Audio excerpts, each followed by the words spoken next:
Greetings and welcome to the 1/6 Scale Man. Proudly presents another episode of You Know What It Is, man. This is Say What Wednesday. So glad to have you guys in here tuning in, man, because this is going to be a great show. Now, you probably wonder why I was so late.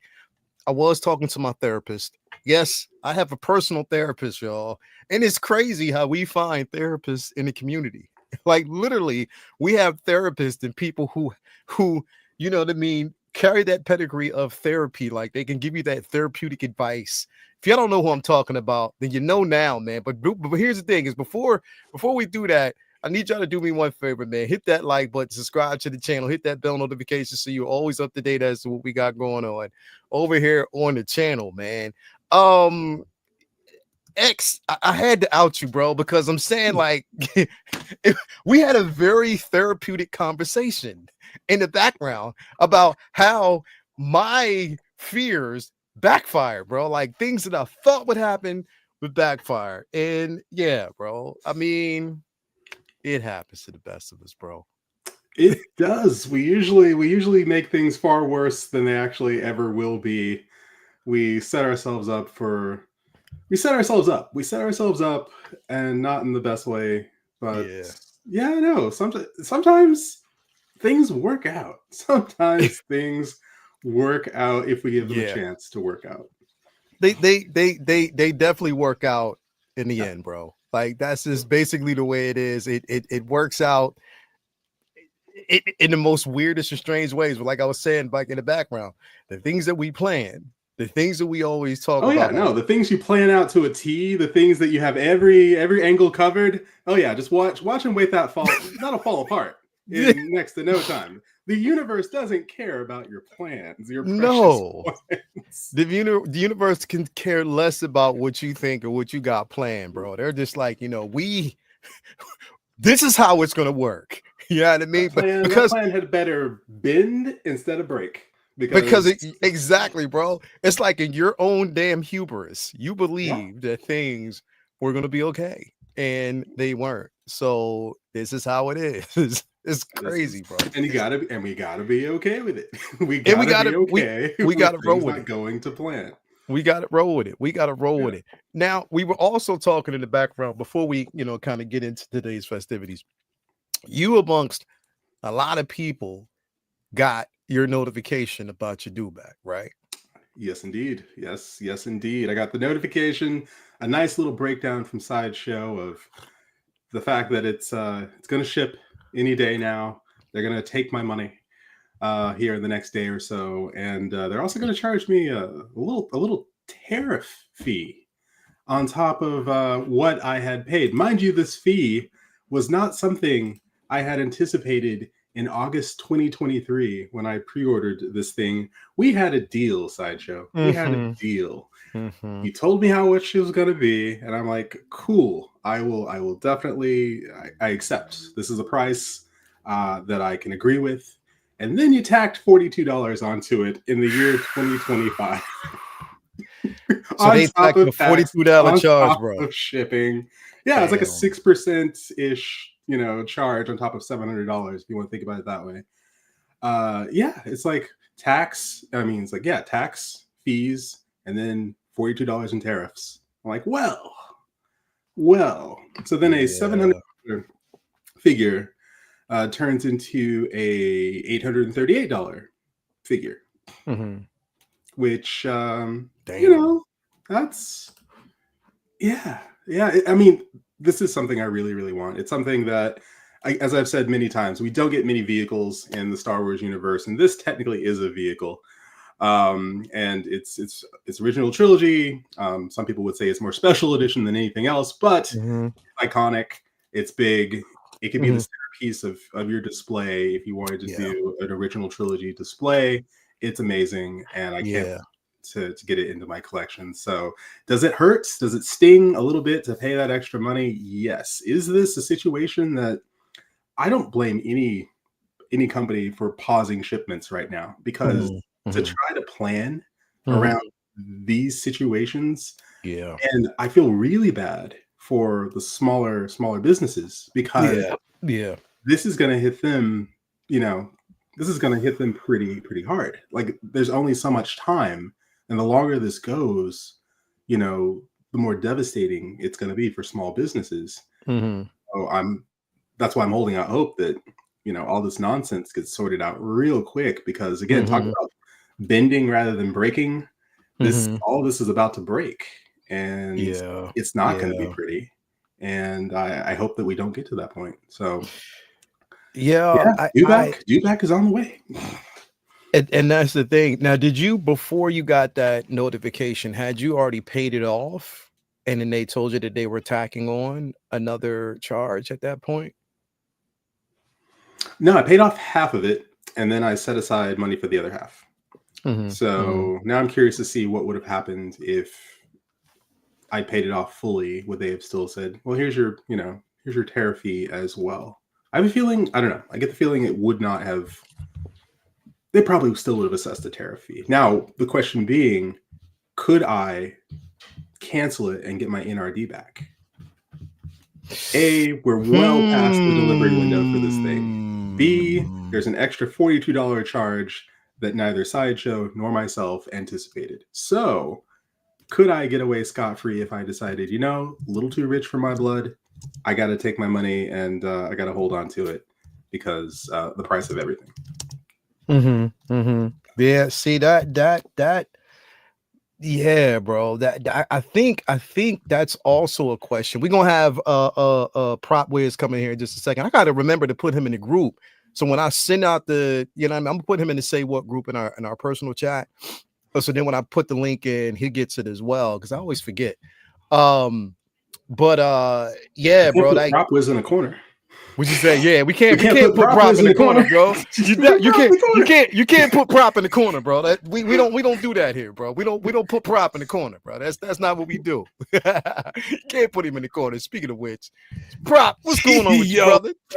I was like, yo, he fired me, bro, by not sending a link, man. I was like, that's a cold way.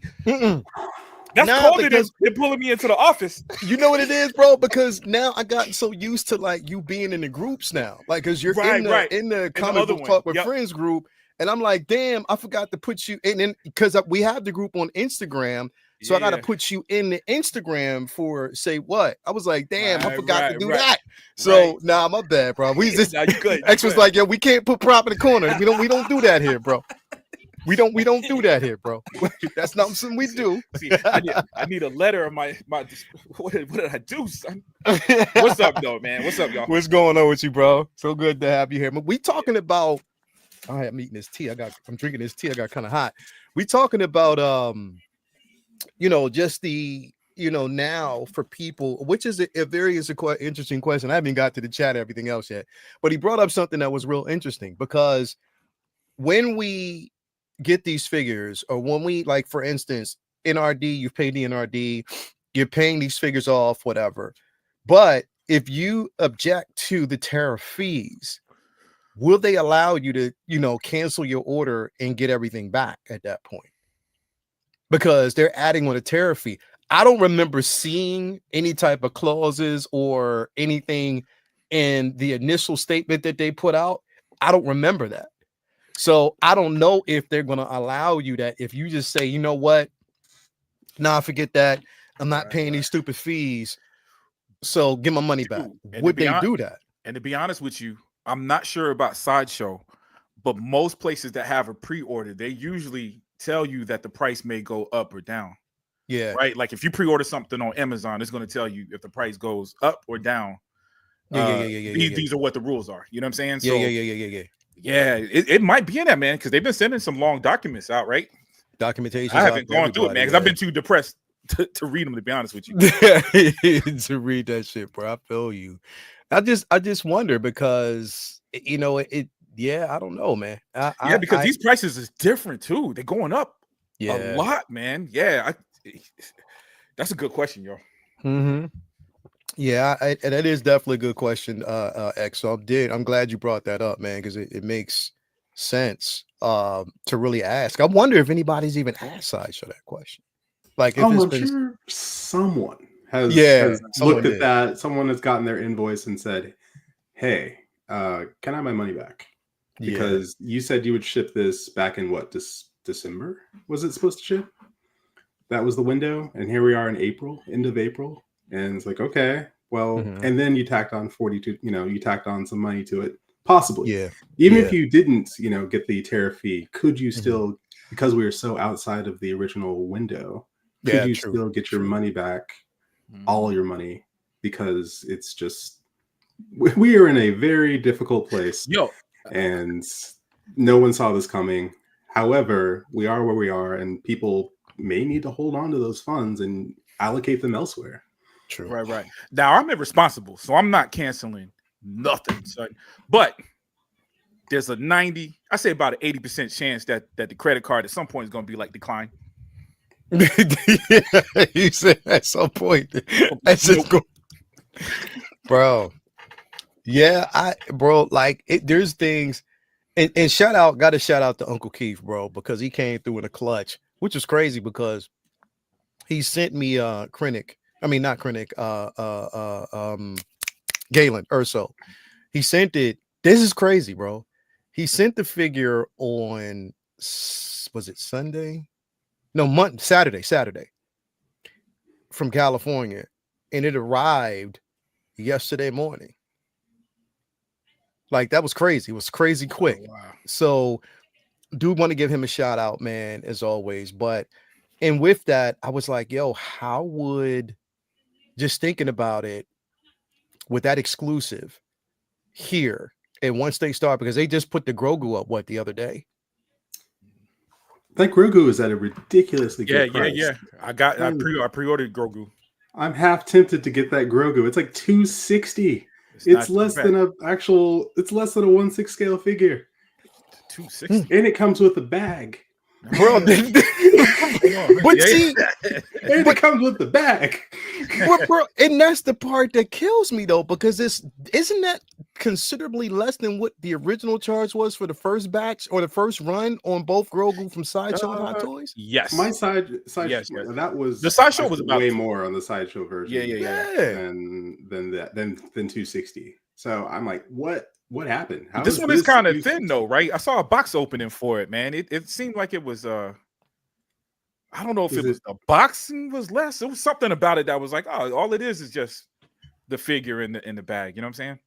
Which isn't a bad thing for me, but it seemed like it was slimmed down compared to the other ones, I think. Yeah, it's a big figure though. I mean, it's supposed to be what? It's life size. It's like a life size figure. Like they're saying it's the life size version. So we're gonna get into that because I want to get into that plus more. But anyway, before we do, man, again, got to say what up to the chat, everybody who's in attendance. But before we get to that, man, I always got to actually say what's up to the places where we get these figures from, as we always do, man, each and every week. Starting off with my guy, Ray, over there at Underground Figures, who I got my due back from, which I'll probably be getting a notification sometime in the near future. We'll see how that's going to go. But again, if you're looking for the latest and greatest, no NRD, shipping and handling is definitely reasonable. Sign up for that newsletter so you're always up to date as to when your figure is going to arrive or a new figure is being released. On top of that, create yourself an account because you never know when there might be free shipping or a discount on the figure your choice. So you definitely want to stay in the now. You tell him I sent you over there. He'll definitely take care of you as he always does because he's just like that. He's a good dude. Definitely got to give a shout out to our guy, Ray, over there at Hogwarts Toys. We talk about Hogwarts Ray, who always makes sure that we have what we need to proceed. Not only do you get nice little, you get a really decent care package. You get the figure, comic book, stickers, your boxes smell good, some juke, cool water, whatever it may be. He makes sure that you are laced and you get those grill pieces. Anything that you're looking for, he'll basically make sure that you have everything you need. So hit him up. He'll take care of you. Proud sponsor of everything that we got going on over there. Hey, is this an old screenshot or is this current? This is current. A lot of this is current. Because I keep seeing that Luke Skywalker. I need that Luke Skywalker. But yeah, it's current. There, I don't be hit him it. up. That's what I'm saying, bro. Hit him up. Hit yes, up Ray over there at Hogwarts Toys, bro. This is current. Everything that you see up there is current. Hit him up. He'll definitely take care of you. He got a lot of grill pieces, a lot of things that people are looking for. You can find it through him. So that's what I'm saying, man. Hit him up. He'll definitely take care of you. He's probably listening right now and be like, yo, I got you, prop. I bet you he'll basically side it and be like, I need got that you, Luke, bro. man. That's the only Luke I'm missing, bro. Yeah, he'll definitely probably already charged your credit card, bro. Yep, he probably already charged you, bro. It's like, yeah, no, I already charged you. Already got you, bro. I sent it out already. You get in a couple days, bro. Straight up.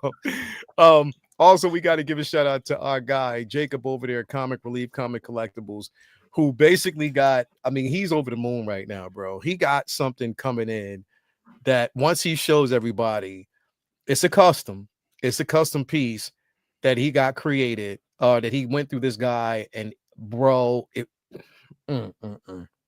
when I'll let him reveal it because I don't know if he wants me to say it live, but it's a nostalgic piece. It's not attached to any type of franchise or any type of like genre, whatever. No, it's a movie, a classic movies from the 80s, like the 80s. I think the 80s, early to late 80s. I'm not really sure. But it is connected to it, and it is incredible. It's phenomenal. So when he shows it off, y'all gonna be like, wow. But anyway, hit him up. He'll definitely take care of you, not just with figures, but also physical media as well. Because again, you always want to be in the now of what you're collecting and also know what it's based on. So hit him up, he'll definitely take care of you as always. And last but not least, we got to definitely hit up our guy, Brian Wong over there at Maju Space. If you were looking for an incredible and lavish display, hit him up. He'll take care of you as always, man, because he's just that type of dude. I have the mono, but you can get your actual display option. Hit him up, and he got your back as always. He does, man. So let me say what up to the chat, man. I know we got 75 people out there watching right now. Thank you for being in attendance. We got Master Darcy in the building. Thank you for being here as always. Hit that like button. Definitely appreciate you as always. We got Christopher Greaves in the building. What up, Leo? What's going on with you, brother? Thank you for being here, man. We got Pop Culture Living Room. Jacob's Custom is amazing, and the accessories are killer, bro. Whew. Yeah, he's happy right now. He's the happiest he's ever been. I'll tell y'all after we get off the show because I don't want to say nothing without his permission. But I you know what I mean. We got Ash Chase in the building. Thank you for being here, man. We got Ed R in the building. Thank you for being here. We got the movie canon in the building. Thank you for being here. Ren's Talentino is in the building. Thank you for being here. He said it's not going to be a smaller. That's fucked up. You know, Ren's got jokes, bro. Just my luck. It'd be just my luck. You know he got jokes, bro. You already know he got jokes. Who else we got in the building, man? We got Johnny Saunders in the building. Thank you for being here. Blurred Dad Life is in the building. What up, collectors? What's going on with you, brother? Thank you for being here. Del A 1-6 Collector Balls is in the building. Thank you for being here. We got Luminars in the building. What's going on, Lumi? How you doing? S Beam is in the building. SB in the building. We got my man Ghetto Yoda is in the building. Thank you for being here as well. We got our what's that? Side Noon Tunes in the building. Thank you for being here. We got Tijuana Mike, aka King Churros, in the building. Thank you for being here. Justin McFly is in here with us. Strike It 47's in here with us. Keith Bolivia is here with us. Charlie the Unicorn is in the building. 1-6 scale, man. I paid off the due back ahead of time, and I'm not seeing a tariff fee from Sideshow joint. I'll give you an update in a few days. Yeah, let me know, bro. Let me know, man, for real. Let's see here. We got Figure Craft in the building. Thank you for being here. Figure Craft. Andrew Gibo is in the building. Thank you for being here. Ash Chase, Roach with a Jacket is in the building. Let me see who else we got in here. Preston Hoskins in the building. Thank you for being here, Preston. We got the Booty King himself, Docinator, in the building. Thank you for being here. Who else do we actually have with us today? We got Rusty Bronco. What's going on, Russ? In the building. Thank you for being here as always, brother. Rock'n'Ma Chris is in the building. What's going on with you, Rock'n'Ma? It's in the building. Let us never forget posing with Peter. Oh yeah, I miss posing with Peter, bro. I miss my guy, man. I gotta see where he's at, man. He said, "Yo, suckers, I still have 200 dark side." Yo, we got somebody in the building, man. I hope he behaves, bro, because he's known to misbehave, bro. I'm hoping he's gonna be on his best behavior, bro. Oh, you know he's not going. He's not, bro. You know he's not. You know he's not. We're gonna launder some of those. You know he's not, bro. He is not. He is not. This man is filled with controversy, bro. Like the man of the hour, bro. You had the entire collecting community on fire the last couple of weeks, bro. They don't read the fine print. Read the fine print. But yeah, bro. Fight me, nerds. That's what it said. These people are petty. Bro, they went at you. But anyway, bro, I had your back. We got your back. Don't worry. Who else we got in the building? We got my man Bloody Edge in the building. Thank you for being here, brothers. Always. Who else have we got in here? My man Michael Torres is in the building. Thank you for being here. Let's see here. 12-inch Moose is in the building. And Bloody Edge here. Thank you for being here. He said, Magus, Nihilus, and Predator soon. We are eating good. Yeah, definitely. We are eating good, man. Yeah, man. What's going on, Spice, man? What's up with you, brother? So glad to see you make your presence known in here. What's going on with you? Not much. I get this guy in. Oh, you got it? Yeah. No tariff free. Tariff free. Who'd you get it through? Sideshow? Yeah. I'm just unwinding from a great Japan trip. It was a lot of fun. Yeah. Haven't unboxed Anakin or anything yet, but just been real busy with the kids coming back. So yeah. But that's I was talking to X about it in the background because I spent, last week, the last, 2 weeks, with my daughter. You know what I mean? Her being here and we going all over the place and, with the family and everybody had a good time. And the plan was for me to come home this week. And I was like, all right, cool. Starting Monday, I'm just going to come down here, crack open everything, get everything organized, move stuff out the way, reorganize and shit, do whatever I need to do. That was my inner thought Sunday as I was driving back home Sunday night. Man, I ain't done shit yet, bro. The only figure that I basically opened was Krennic. I mean, not Krennic, Galen Erso. And I got Galen in the shelf up there. That was the only thing. Everything else, bro, I ain't done nothing. Nothing. I've been so tired. Like, the body just has authority over me right now. I was like, nah, you doing nothing. You good. You just chill. You're probably low on calories from Ramadan still. Probably, bro. That can definitely be it. That might be it. But yeah, we got a $4.99 super chat, super sticker. But my man, the Gambino, man, thank you for being here, bro. Definitely appreciate that, man. Thank you for the super chat, as always.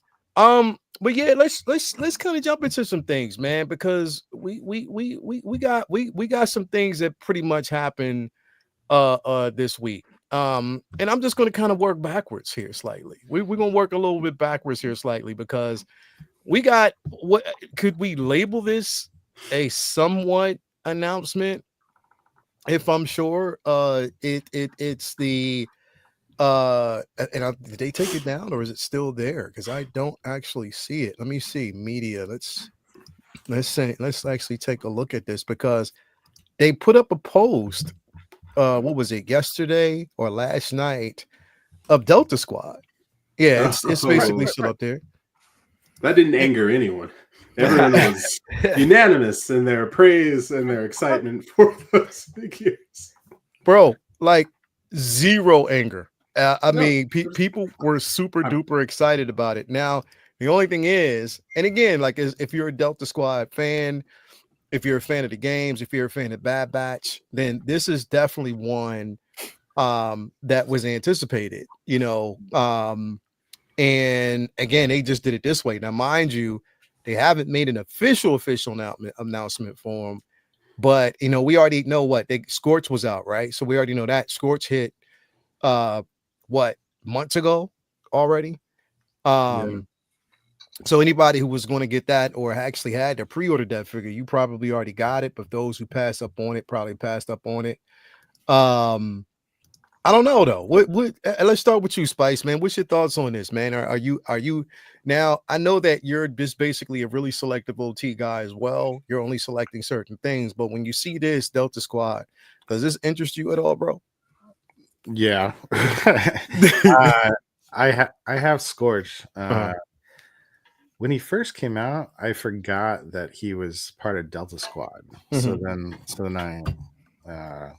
I found somebody I took over their pre-order. But yeah, I mean, they had all these at Celebration. I mean, I think they're all coming. When they first put up the picture, it took them a few times to get the right language translation right, because I think it said like in addition to Delta Squad, we have one more figure coming or something. Everybody was confused why, but this picture makes me think that it's the green guy there in the middle because there's more light on him. I think maybe he's coming first. Yeah. But and I forgot all their names. So but I mean they're super cool. So I mean to me they're kind of like a Bad Batchy kind of group. But yeah. And I bought the game for like they have it on the Xbox Play Store. I think it was on sale for like $5 during Black Friday or something. So I haven't played it yet, but I know who they are and they look good. So yeah, I kind of figured like, you know, especially because we got a lot of clone collectors in the community, you know, that there was going to be a lot of people charged up and ready to go after these, you know, once they're released, or there was going to be a gained interest in it. You know, and people that it was just a matter of time. They were waiting on it. So again, I got this feeling because they're really quiet. Like here's the thing, and this is kind of like even what I do know from what people have told, like what I've been told, but they've been unusually quiet these last couple days since they released, you know what I mean, like, or revealed both, you know, Palpatine and Nihilus. So but they've been, you know, because remember last year they were just releasing every day. Bam, bam, bam, bam, bam, bam. It was something to be had. I think it's going to be a storm by the end of the week, bro. There's going to be some shit, and they probably going to start tonight. We'll see how it works, but I know that there's a lot of people that are definitely happy about this piece, about these. What's your thoughts on Delta Squad, bro? Is this something that you're interested in? Man, I'm embarrassingly have to tell you, I don't even know who these cats are.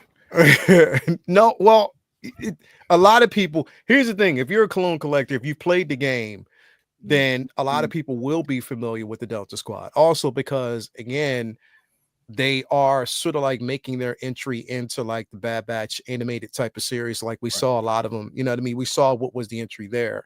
So, now it's not an embarrassment, bro, because there's a lot of people that don't know about the Delta Squad. You know what I mean? They look dope. I Yeah, ain't gonna lie, and I've seen everybody's excitement, man. It seemed like people were real excited about it. Oh yeah, yeah. People are definitely excited about it, and I got a feeling it is gonna go off. It will definitely go off. X, what's your thought about the Delta Squad, bro? Well, my first thought, and correct me if I'm wrong, but wasn't Scorch an exclusive? Yeah. So, and did that sell out pretty fast? It did. Are they going to re-release Scorch? Because if not, then your squad isn't going to be much of a squad. That's what I'm saying, bro. Your squad is going to be missing missing people. Yo, three is still good. That's still a good solid number, man. It's great, but there's going to be like this glaring hole in your collection. Yeah, and that's if these are general releases. I hope these are general releases, and I hope that they come back and say, I hope they do small runs of these, and I hope that they re-release Scorch, because much like the 000 situation that I keep talking about, I'm like, you release 000 as an exclusive, and then you release BT1 as a wide release. Yeah. So if you missed that on 000, how many people picked up BT1 on its own? You know, this, however, is the squad. Imagine if they did this with the Bad Batch. They're a little more popular, I would say, than Delta Squad. More well known, had their own show. Fantastic show. But just imagine if they'd done anything like that with, you know, imagine if they did an Omega as an exclusive, and maybe one other character, maybe a Wrecker as an exclusive, but then the rest are like general releases. That doesn't make a whole heck of a lot of sense when they are a squad. They're a team, you know? Yeah. And this, without one of the characters, I mean, I'm really happy this exists. I just hope that everyone who really wants one gets a chance to get one. And if it's like a pre-order window, that would be awesome. Pre-order window, you know, and if you got it, you got it. And if you didn't, but if you make people go through the Hunger Games for this, then, I mean, this might be one of the greatest chases in all of Star Wars to go, okay, let me try to get all of these All of the Delta Squad, you know. This one wasn't real hard to get though. I mean, there were 3,000 pieces, and I remember when it dropped. I mean, if you were in the queue, I think it was one of those ones where it sold out a little bit. Like most people got it, I think. Yeah, it wasn't as. Put it this way, it wasn't as hard to get Scorch. Yeah, as it was when they basically initially announced, like for instance, before they released Scorch, then we had got remember they released the original. It was just the I think it was like the squad leader at that point. Mm-hmm. One of the ones that they actually released was just a squad leader. That was hard as shit to get for some reason. Because it kept crashing. The Imperial one, yeah. So the Imperial squad. So basically, that one was hard because it just kept crashing. But this one was unusually easy to get through. And I was like, okay, well, whatever. But once it sold out, that was it. So I don't know if they're going to do a re-release on this. I don't want to jump the gun and say they will, but who knows at this point? I mean, they don't really do re-releases of much. I mean, the last one I can remember was Attack of the Clones Yoda. Mm-hmm. So I think what they'll probably do is they'll release 3,000 of each of the other guys too to kind of make it even. The Bad Batch thing was kind of an anomaly because they were making tons and tons of figures when Hunter and what's his name came out. Crosshair. Crosshair. No, not Crosshair. Oh, you're talking about it was Tech. I mean Echo. Yeah. Echo, yeah. Oh, okay, yeah. So they were making tons of them, and then that's when they scaled back production, and it was right around the time that Crosshair was being pre-ordered. So a lot of people didn't pre-order Crosshair, and they just cut the production numbers. Basically, they cut it off at a certain time, and that's when everybody was like losing their minds over Crosshair, and that's why Crosshair is so hard to find. And then followed by Wrecker. Also, they did the same thing with Wrecker, and Tech's a little bit easier to find, but Crosshair is still like $800. So, bro, that's insane. Like that is insane, bro. And we know he's like one of the coolest characters. He's definitely the coolest character, but it is insane that pretty much he is still at that price. And they knew what they were doing with that. He's the dopest one, though. He is. He's one of the coolest dudes, bro. His story arc didn't really develop in that show until after he was sold out. So like all we had known at that point when he was sold out is he went to the dark side and he was working for Imperial, but like they really developed him after that, and everyone's like, oh shoot, now I want Crosshair. So it's kind of a perfect storm of just bad luck, really. But yeah, that definitely is true. I mean, honestly, if you want something bad, just pre-order it because it's only 10%. So yeah, I mean, it's $27. So better than paying $800.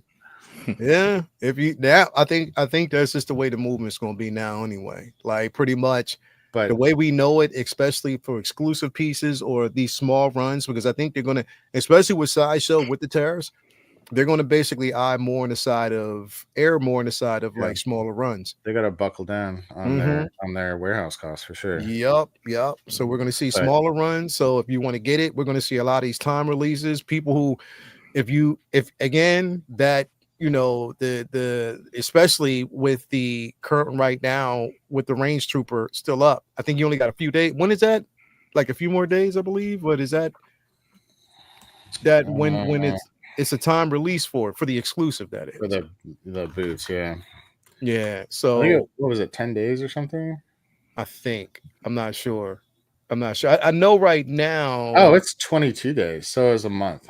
Oh, yeah. So it's a time release for it, but you can still get it if you want it. So, I got I got the first range trooper like the day before they announced this one for cheaper with extra boots and a rocket launcher. Yeah. But I mean, it also you have to wait a year for it. So I want it. I pre-ordered it because I wanted it. Like I already have 2 of the range troopers, but to have that bazooka, bro, that's just gonna be crazy. So and the range troopers are going to definitely make their appearance in Mando as well. Yeah, So we'll see that. I mean, it's a dope trooper for sure. Yeah, it is. It's one of the dopest. It kind of takes me back to OT with the snow troopers. You know, we got from Hoth. So I loved it. You know, so I'm like, yeah, I'm cool with that. Yeah, for some reason the snow scenes like hit different in like just that like Mando trailer with the snow too. I was just like it. I don't know. It feels more fun or something like that. So you saw the trailer, the Mando trailer. Yeah. All right, I need you to describe it to us. Yo, X, you see how he subtly like flexed there real quick. Bro, I thought I had missed it. Yeah, you see him like flex. He flexed real quick. Well, they had some teaser trailer that's been released, right? Of Mando, like a while back. Did they? I've seen I saw a photo. Either they released it or it leaked, because I remember we saw AT-ATs in it and we saw him like sliding down like a snow mountain or something, and this was way before Celebration, so maybe it was just a leak. Oh, maybe it was a leak from like D23 or something I saw. Yeah, but I didn't see it. I definitely didn't see it. So yeah, I mean, not to spoil anything, but basically like it shows like some snow troopers. I think they're either in an AT-AT or in a base, and Mando busts in there and starts cracking heads. So for real. Okay, yeah, I've seen that footage, and I didn't. Yeah, the whole idea of them being it's an AT-AT, it's snow. It's like Empire Strikes Back. It's good enough for me. I'll take it. That's it. I'll take it. Yeah. I think AT-ATs, I think snow, I think Empire. As soon as you said snow, yeah, that's all you gotta say. Have fuzzy feelings, and we have snow troopers, so it's like okay, it's already set up. It's a pretty good setup. Anything that's not on like Tatooine and these sand everywhere is like a breath of fresh air with Star Wars. Let's put you on Geonosis. How about that? Yeah, I do that. Yeah. We can we'll replace Tatooine with Geonosis, or how about Jakku? I hope they go back to Bespin. So let's do that. Let's make that happen.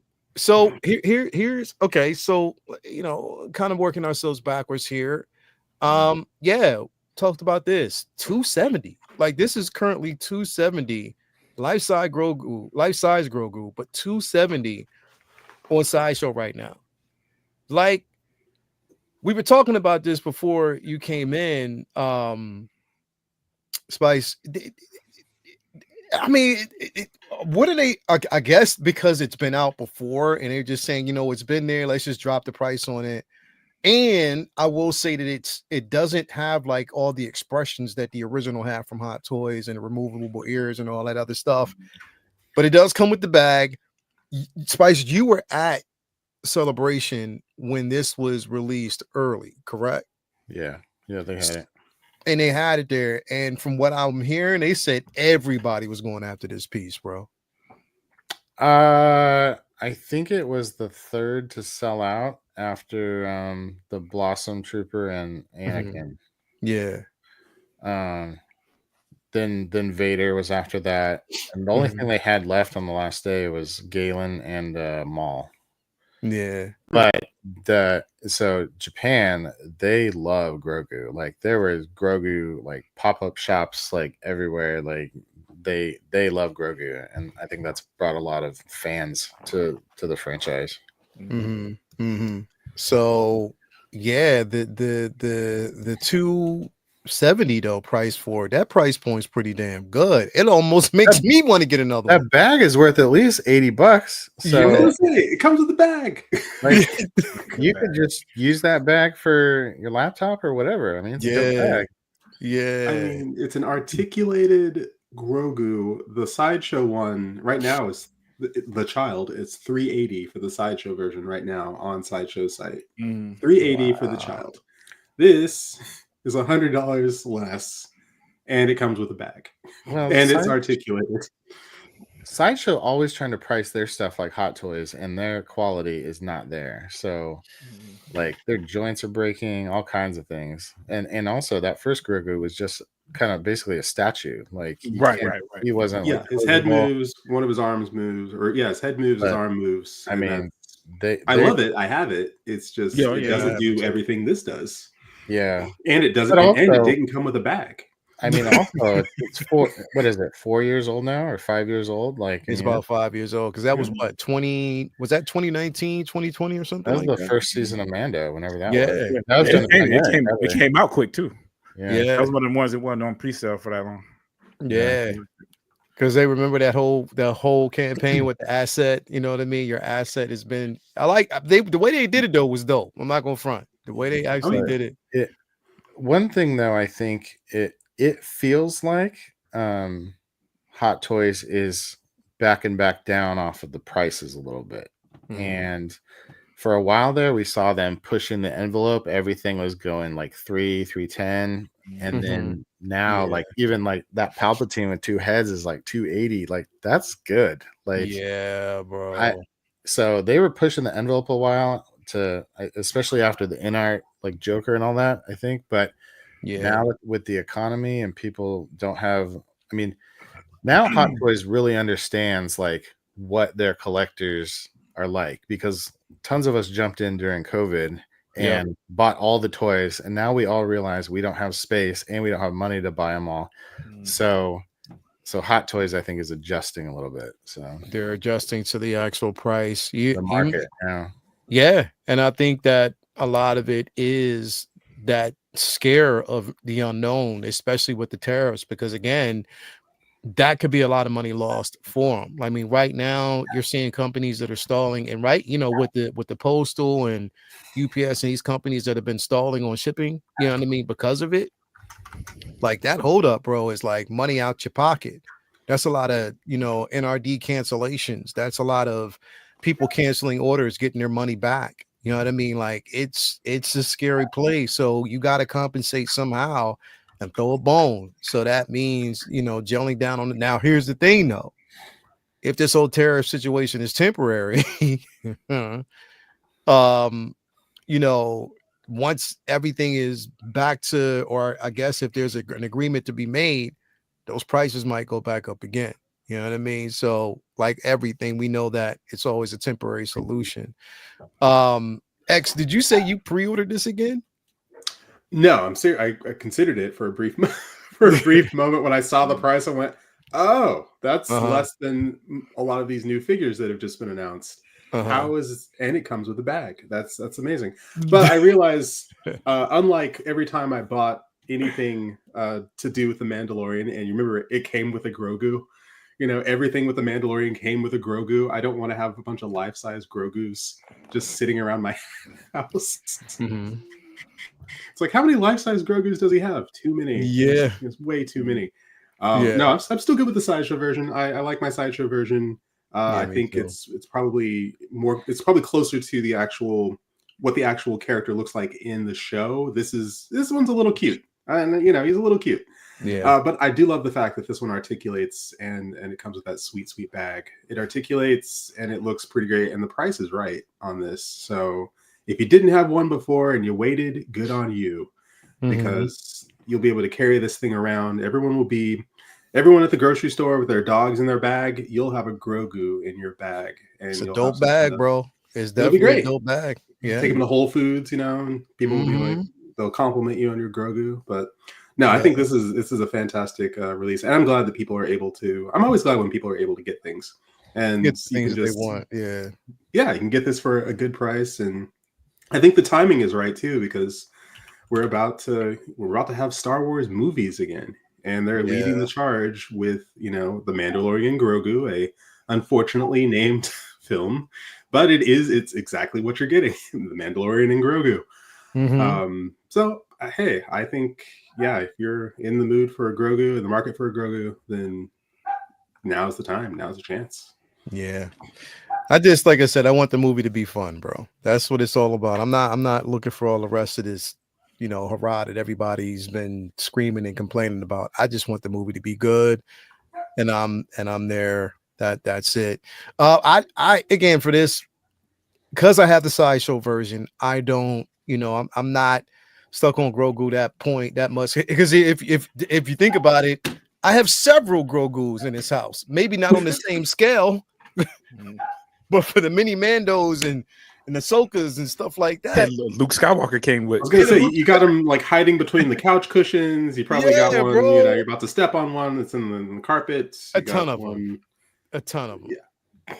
So I don't need this one. I'm good. I'm safe in that space. Prop, what about you, man? Or are you going to tell me that you've 3D printed your home? No. I pre-ordered this one, man. I had to bro, I'm addicted, man. Like it's a little commercial thing that they're doing, you know what I'm saying? But yeah, it feels like Gremlins when we were little. It got me, yo. But this is I'm gonna tell you, X was saying you got too many in your house.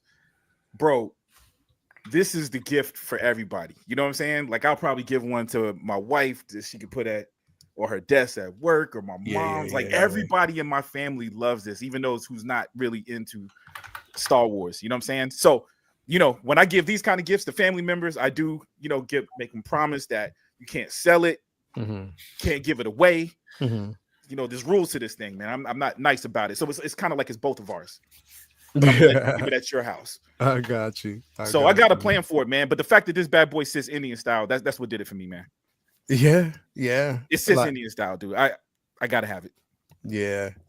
Definitely a good piece. And for people, like you said, like everybody's been saying, if you missed it the first time, you get a chance to get it. So, yeah, man. I think it's definitely dope to have. And I know a lot of people are going to be, super duper excited about it.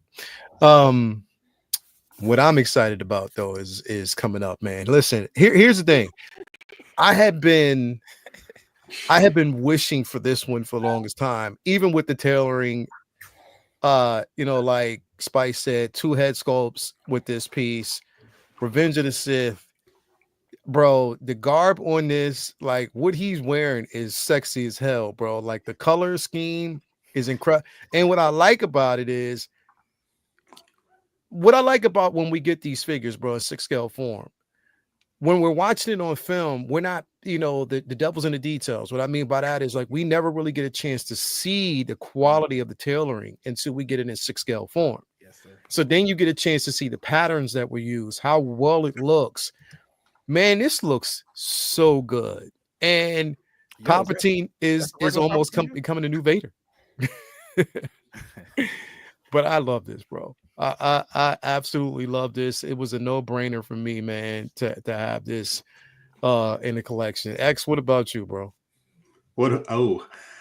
Pre-orders. Unlimited pre-orders.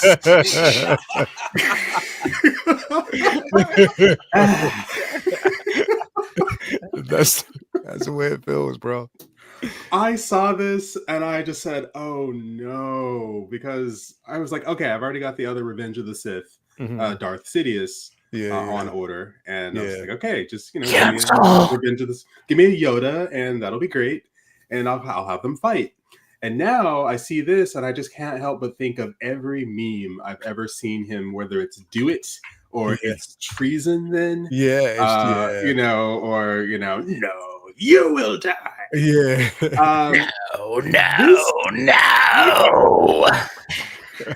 He is a traitor. Yeah, bro.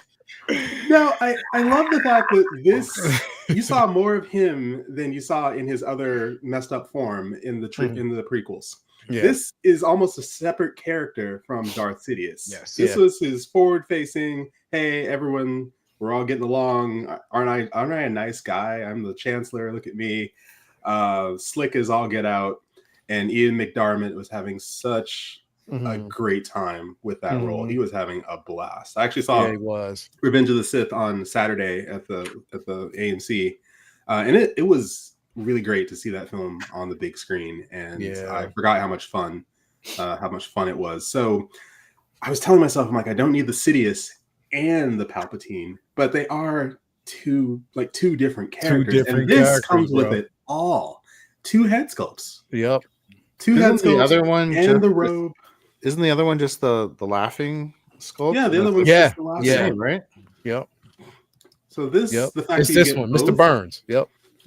It's just a lot of value for your move though. But I mean, this is not the same as like what they did with the Mando and the Crow Mando, but it's almost like that because like I feel like a lot of people were kind of iffy about that head sculpt anyway. So like then they did this. Like why? Why would you do that?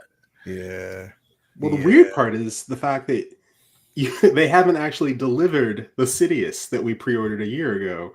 So that's still on pre-order. And now, unlike Chrome Mando, where they're like, let's ship the Mandos, ship them fast. Cool. Now here's the Chrome Mando.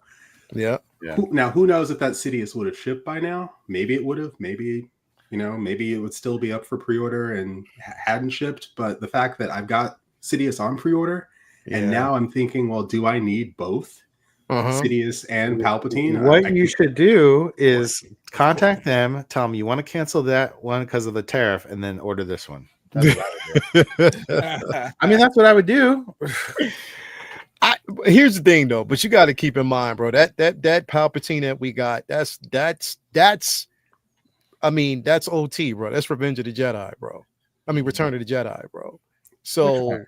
Oh no! That's not Return of the Jedi. I'm sorry, it's not. It's the same movie. It's the same film. I'm sorry, it's the same exact film, just different garb. So he changes his garb, but still, yeah, it's different. When he's fighting Yoda, yeah, he's wearing a different outfit. He's definitely wearing he's not wearing this one. Yeah. It's darker, it's like a darker like a tone. So he's wearing two totally different garbs, which is again, because when I was looking at this first, I was like, well. We get two looks here. You get the one ceremonial garb, you get the one with the hood, you get also, different hands as well to kind of match the head sculpt as well. But also, I was like, well, he wasn't fighting Yoda in this at all. So I was like, okay, it makes sense now that they would do this particular version. But then we would have the other version. So X, I don't know, bro. Like that's a tough call, bro. This looks closer to the Return of the Jedi look for him, as where the one that came out before, the Sidious that came out before last year for Revenge of the Sith. That is, more prequels to me. I mean, this him in the hood. If you really wanted to, you could probably switch that out for your Return of the Jedi one if you were savvy enough to do so. But really, I would want this for the Palpatine, because having him fight Mace and having him, very quickly dispatch Kit Fisto and everyone, bruh, like quick. I mean, quick to die Fisto. Quick to die Fisto, bro. Like, but you know what? Here's the thing, because when you read the graphic novel, the novel is completely different. The fight lasted longer. Well, how would it last shorter than that? It was literally like these are not Jedi. Look, and Anakin's pissed off because they won't rank him a master, and those masters died in like 30 seconds. That is some sorry stuff, dude. That's the truth, bro. It's like, yo, why would you be mad at that, bro? They had a longer fight planned, right? There was something that happened. There was a longer fight. They was like, they just the day of or while they were there, it was like, hey, this is the way we're gonna do it. I think they cut it for just the sake of time, because no, they didn't film. Something happened with the choreography. Like they didn't. I know Samuel and him didn't train, so they were going to do it like right there on the spot. They didn't go through the training that everybody else went through for the fight. So I think it had something to do with that. Like they couldn't get it to look right, or they weren't confident in it, so they end up just how cool George Lucas is, man. You know what I'm saying? Like, dude comes off real specific. Sometimes he's just like, hey, we'll do it this way, is my understanding. I think it was in the behind the scenes. And he was cutting cost. A lot of it he was also cutting cost too, bro. But that little fancy spin move that he did, that had to been a nice little penny, yo. Yeah. And see this one, here's how do you okay, know here's he the didn't other really one. do that though. Like, how do you know the actor didn't just do that spin? That's still money, man. Gotta be. Hey, for me to do this trick. Yeah, so this one is the smiling skull. You're right. Yeah, it is. And it's the brown robe versus the black. Yeah, the so brown. This looks a lot like the Clone Wars one that they released. Yep. Yeah. Black looks better, honestly. What you say? I'd say? like to have like the black Palpatine standing next to this version. So it's like you have the version that he pretends to be, and then this is the real, Darth Sidious. So I'd like to have them two like standing, side by side. Where you got the slick looking old man and then you got the prune faced. And you're getting multiple sculpts, so I'm wondering if they're going to be interchangeable with the other version as well, or you know what I mean? It should be. I'm wondering. Oh yeah, I will be. If it would actually make so you're getting the best. Like if you have this, if you have the one pretty much on order, then you're kind of getting the best of both. You're getting 3 or actually 4 different looks. That you can pull off. So yeah, man. But I agree. This one to me, the new one, I don't know. Is this something about the ceremonial that it had me hooked just from the gate when I saw it? I was like, wow, yeah, I need that. Like I definitely need it. It looks good. If the rumors are correct, there's supposed now again. This is so far. It's just rumor because we haven't heard anything yet. And I talked about this the other day. Take a lot of what was said with a grain of salt, but they were talking about another mace with the purrs and a better sculpt. So if that works, if that does happen, we'll just have to basically see how that's going to work. But it would be interesting, nonetheless, if they did it. This one, BC is knocking on the door. Oh, BC is in it back.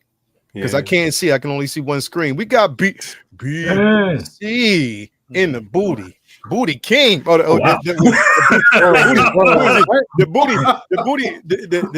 the booty chancellor? Chancellor, the booty chancellor, bro. That's what it is. BC, the booty chancellor. Just stop. Yeah. Hey, you about to have me up in there with Diddy, man. Come on, man. In there. Booty king, bro. I can't give you Dockinator's name, but I gotta make something else up. So the booty chancellor, bro. There you go. BC, the booty chancellor. Anyway. It is Cheeks Day. I mean, let's face it. It is Cheeks Day. That's what I'm saying. The booty chancellor, bro. And if you can full screen me for a split second, Lael, collectors, I just want to announce the secret word for the day, which I'm just going to hold it up here. Oh, let me see. So the secret word. Cheeks. It's cheeks. Oh, so you actually put out it. Okay, you got it. So this is the secret word. The secret word is cheeks. So every time someone says it, you know what to do. Yeah. Hell nah, I didn't say that, ass Chase. Not at all. Hell nah. Let's roll back the Chancellor booty line, booty time, booty time. Jay, this figure right here, bro. Yes. Again, we talking about Emperor Palpatine. Darth Sidious from Revenge, of the Sith. And again, it was always, we knew that they were gonna release some pieces from this line. Just didn't know if they were gonna kind of like, if this would even show up, considering the simple fact that they already had one on a docket, if we would see it. And we got the tease from Celebration. And here we go. So, which is crazy because I would have thought, honestly, bro, and thinking about this, it's like, all right, you have one coming. This could have been an exclusive, bro. They could have did this as an exclusive with the 2 head sculpts, with the tail. They could have did it, but they didn't.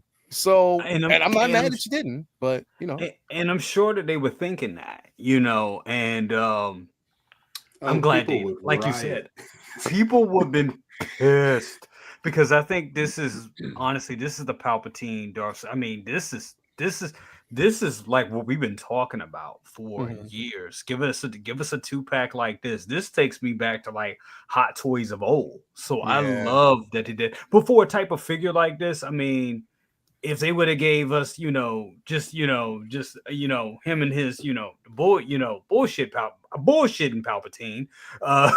If they would have gave this, you're right. This would have been a good this would have been like a nice little exclusive for them to put out there. Yeah. People would have been pissed off, but I think this was the better way to go.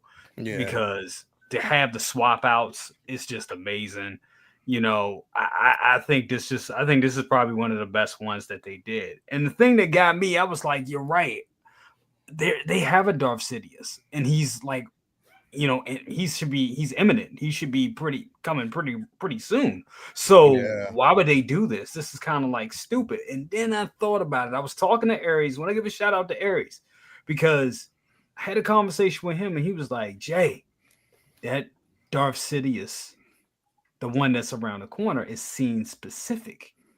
They're setting that up with Yoda, because that's him when he's fighting Yoda. So we're going to be getting a Yoda to go along with that. I was like, damn, you're 100% right. So I'm getting both. So that's just what it is.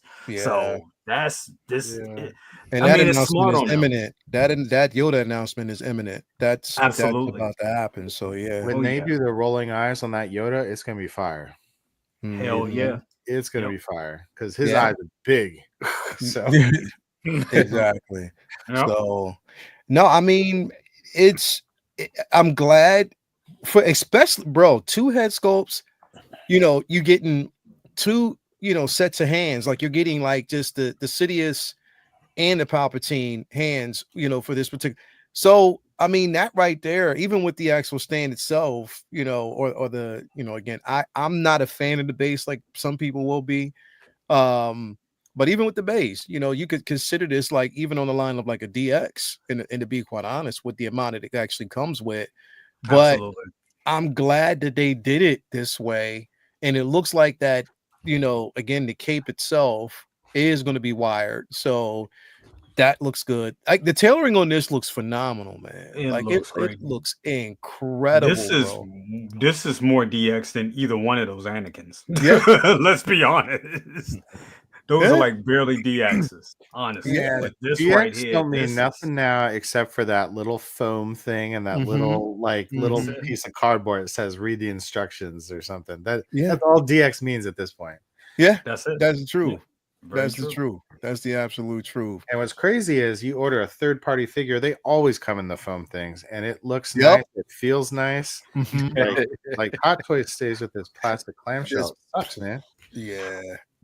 Plastic clamshell. You open it, your accessories are all over the place, bro. Yeah. It's stuck, and you're like pulling a corner, and then pop, and everything goes everywhere. Easy. It's like everything is just connection. You know what I mean? But nah, Prop, are you gonna go after this, bro? Yeah, dude. I think I'm gonna have to get this one.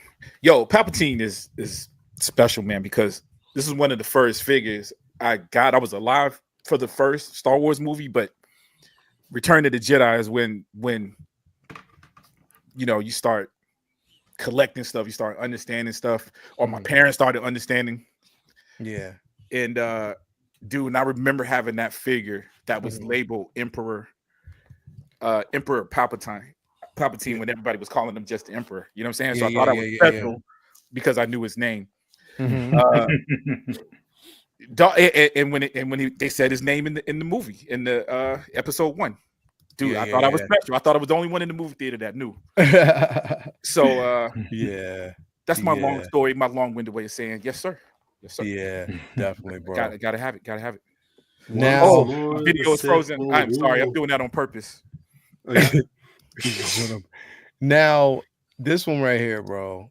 Yeah, words cannot explain how excited I am, like, over Darth Nihilus, bro. Like, I remember, Jay, I think you did a show where you were asking people what figure did they want, or would they want to see in 6 scale? What figure? I think it was either you or somebody had asked this question. It was either you, or it might even have been oh man, I don't know if it was it was someone who asked this question, and my answer was Nihilus. I remember. That was my answer. It was Nihilus. I was like, I would love to have Darth Nihilus in the collection. Now, I'm not going to say Howard was listening to me, because he probably already had this shit on the slate and was like, yo, Merry Christmas, motherfucker. That's just the way it felt like the other day, bro. When I saw this. Here's the thing, Jay, because you did a video on it earlier than everybody else. I was so tired that I saw it, but I just didn't have the energy to do anything. I couldn't move. I was so tired. But, I was shocked. I was like, where's this guy? Bro, I was so tired. I did a video the next day. I did a live the next day. But that night, I was just so tired, bro. I was like, I want to, but I couldn't get out the bed. I was just so daggone tired. But this looks incredible. And I love the simple fact that they're going down the Legends line, bro. Yes. Like, that's what's so phenomenal about this piece. Now, I will say, I don't care about the accessories, bro. I don't care about the Force Lightning. I mean, I like, you know, how it looks, but they need to come up with a different scheme with this, bro. They really, really do. Until you give me Force Lightning that actually lights the and it, like, if you give me that where it just you can see it and it lights up, and then I'm good with it. But I probably more than likely won't be using these pieces because, you know, it loses its form after a long period of time. But what are your thoughts on this, Jay? Dude, when I saw this, I'll be honest with you. And I remember you were talking about Nihilus, and I remember Big Bro was talking about Nihilus as well. And I was like, who the fuck are they talking about? I ain't even gonna lie. I was like, who are they talking about? I really don't know. And that's okay. Because I admit it. If I don't know some shit, I admit it. And then I was like, okay, I was like, damn, this motherfucker looks cool. This is Nihilus. I was like, okay, I remember seeing this in one of the games. I think it was Contour or something. I remember Kotor too. Yep. Yes. So I went and looked up. I watched Stupendous Wave, and I watched it and listened to the story. Yep. And I was like, he became one of my favorite characters just off the story. Just off the story alone, bro. It's dope as shit. I was like, I never knew. I ain't gonna lie, I didn't know anything about this character. Bro, this dude, he's like the Star Wars version of Galactus. Yeah. Yeah. That's how powerful he is, bro. And the fact that like he took like he's bonded to those robes through the using the dark side of the Force, through those robes and connected to that mask. That just got, I was like, that's dope as shit. So that is cool. That is cool. So school me real quick, because I don't know, because I put it in the video, and some people's like, Jay, what the hell are you talking about? But I may have said it wrong during my video. So he was a guy that was affluent or something like that, right? And he couldn't. Was it something like that he, because of the war on both sides, he lost some of his money and gain and like political gain or something like that? Did that happen to him as well? I know his planet was he was like destroyed or something like that on his planet, right? So, all right, with Nihilus. So put it this way, Nihilus and Scion, both of them actually. So again, they conspired, and they're the reason why Traya lost her power. They stripped her of the dark side. So they stripped her of the Force. He is the human embodiment of the dark side of the Force. That's how powerful he is. So much that his entire life essence and his Force is it's corroded with dark side energy, to the point that he can siphon the life force by just a mere him being within your presence. And he's that powerful enough to even do it across the galaxy if he wanted to. Like he's powerful, bro. And again, his essence, even in death, is in that mask. So that's why whoever puts his life essence is in the mask. Whoever decides or ever tried to don that shit, you're doomed for the rest of your life. He takes over. He takes over. You know what I mean? So he is a powerful individual, definitely on par. You know what I mean? And we're talking about the Old Republic. You know what I mean? At that point, he even had Nihilus himself had a Padawan, or actually, like, he not a Padawan, but an acolyte. He actually trained another Force user itself in the game. But bro, he is definitely a force to be reckoned with. Is an incredible character. The storyline on this. Hold on, before we here we go. That's what I was about to bring you, man. We got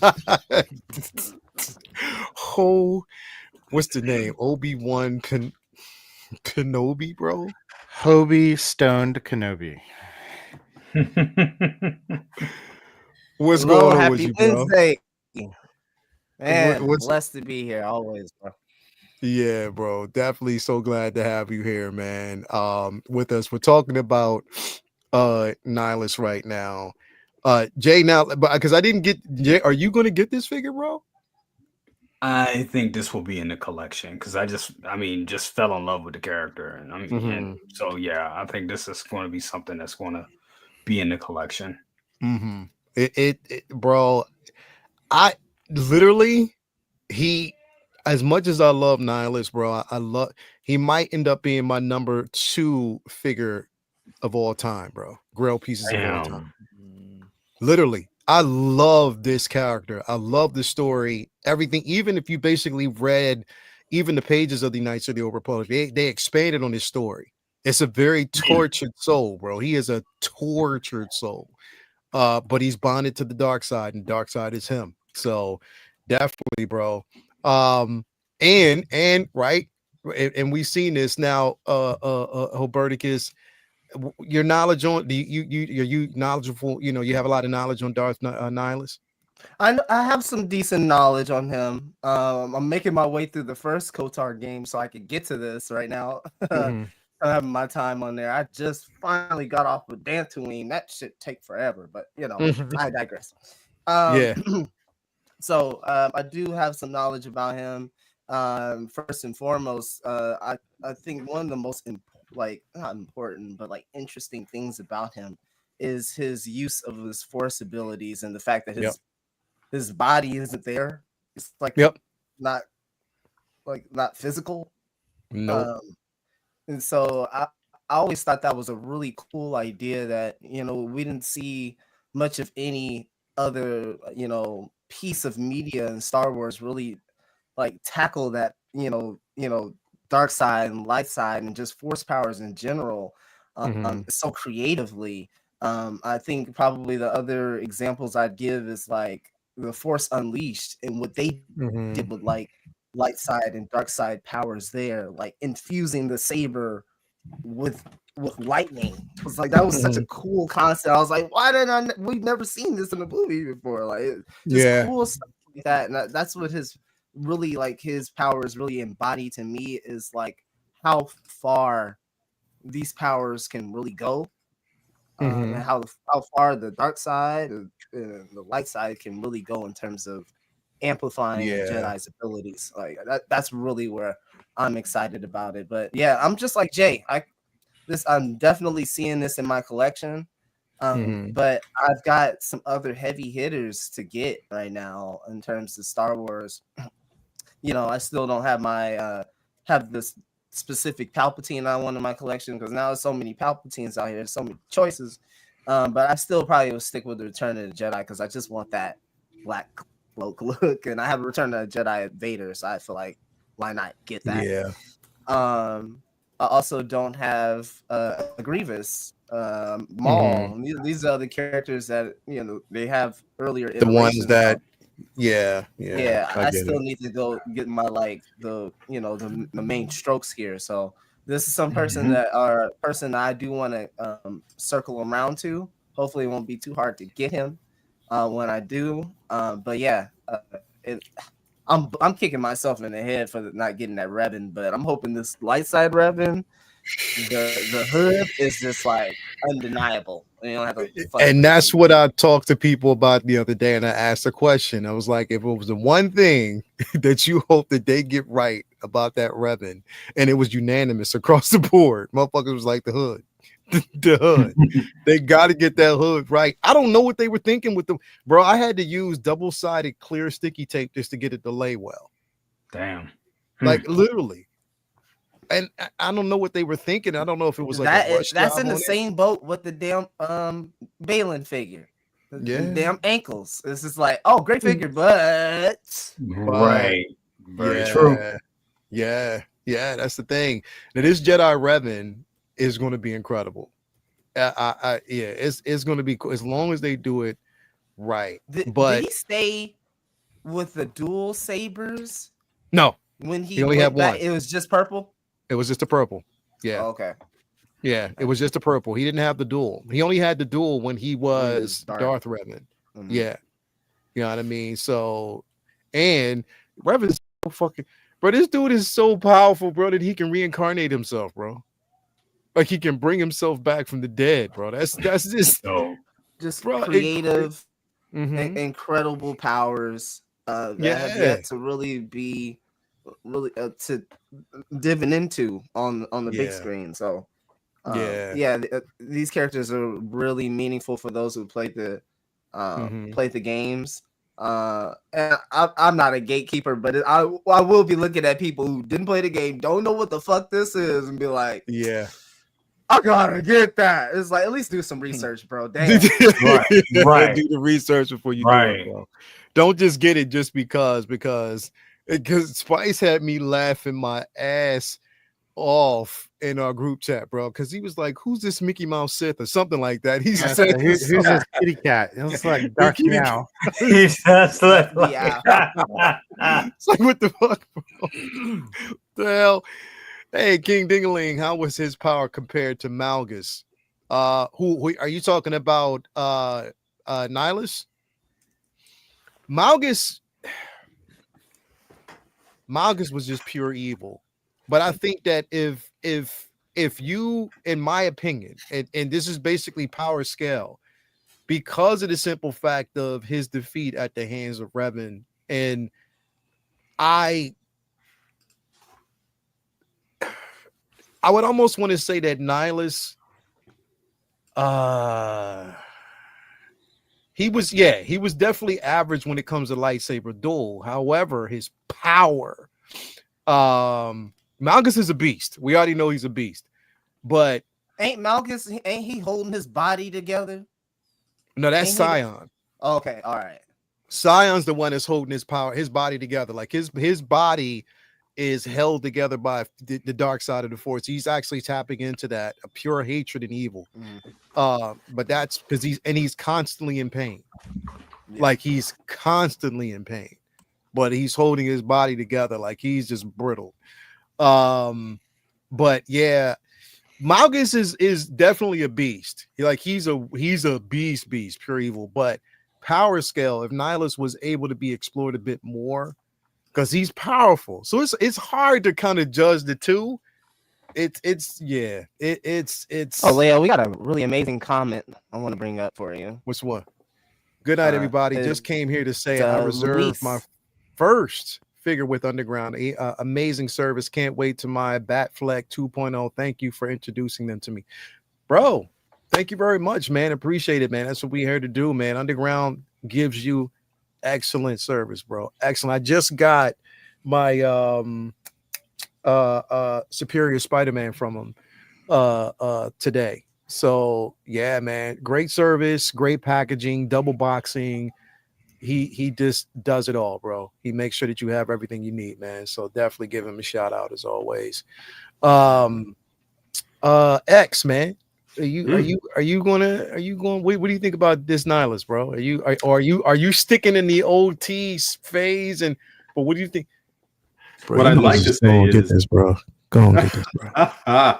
Well, I mean, once more, once more, the Sith shall rule my collection, and we shall have cheeks. So this. I love this. I think this figure turned out so. I mean, it's beautiful the way they managed to capture it. And if everything is as wired as it looks, then this is going to be. And if they do the weathering on the cloak and the robe, the way this looks, if they actually pull that weathering off and don't cheap out and cut corners with the weathering, because God damn it, don't cut corners with the weathering. If you show us weathered, give us weathered. And you were talking about the lightning, and I don't think Hot Toys could do that, at least not right now. No. But I think fusion reactors could do. Yeah, they could. Like this. Yeah, I think they could absolutely do lightning like this and have it look like this. If anyone could do it, it's fusion reactors. I actually just got kits for my R2D2 and C3PO from fusion reactor, so I'm super excited that now my droids are all lit up. So this, you're right. I tend to stick with original trilogy and prequels.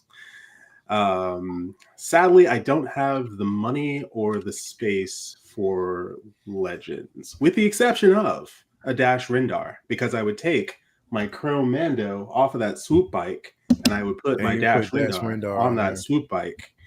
And then I'd have some pretty sweet Shadows of the Empire action going on. But no, I was really thrilled, and I can't wait to see just how far down this line they go. I really do hope they give us something from Shadows of the Empire. I really do hope they give us something from Jedi Fallen Order. I mean, Cal Kestis is pretty great. I would probably order actually a Cal Kestis and some of the Inquisitors from Jedi Fallen Order, just because I absolutely adore that game. Second game, not so much, because the second game had too much flipping parkour for my liking. Too much flipping parkour. I'm like, God damn it, fuck this game. Man, you double jumping and you dashing and you wall riding, wall running, and you jumping, and dashing, it's like flipping. Yeah, jump on the wall, now slide down the wall, now fall into the chasm. But you see, across the chasm, that's where you need to dash. No, I thought I would die if I fell down there. No. Exactly, bro. This is dumb. So fuck this parkour. But no, I think especially the mask in the face, if they nail that and the weathering on that, like that expression, he's so sad. Like, look at him. He's just so sad. Yeah, and I love the fact that they managed to capture that expression where he's just like almost like he's just empty. It seems even that's what he is. Yeah, he's just so empty, and yet absolutely powerful. But they managed to capture it really, really well. So I can't wait to see what the figure looks like in hand. Yeah, this is. Bro, like I said, it's a dream come true for me, man. Like one of the bucket list figures that I've asked for and I finally have it in the collection, man. Like I love this figure in KOTOR. I was always I was like, it was smart in a sense because when you got the game, he was on the cover. You know what I mean? And him being on the actual cover, you thought that, okay, he's going to be that one, you know what I mean? That one character, that you're going to have to deal with, in the end. And it turned out that it was Kreia that you had to deal with, you know what I mean? And again, she was on her revenge tour. That's why she aligned herself with the Jedi, because again, at one point she was on the light side until you find out in the very end that she was a traitor. But, again, it was both Scion and Nihilus who stripped her of the Force because of what, but again, KOTOR is such a great game, bro. Like even now, going back, if you play it now, both games, it still holds up. And I think they do such a great and amazing job with it. They got it, man. If they're going back in Legends, man, I keep saying this. Now you heard me with Nihilus.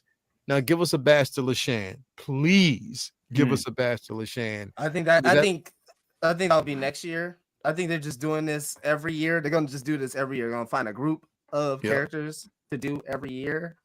But what you had said a couple nights ago, with that, that's what I think will happen for May the 4th is Malik.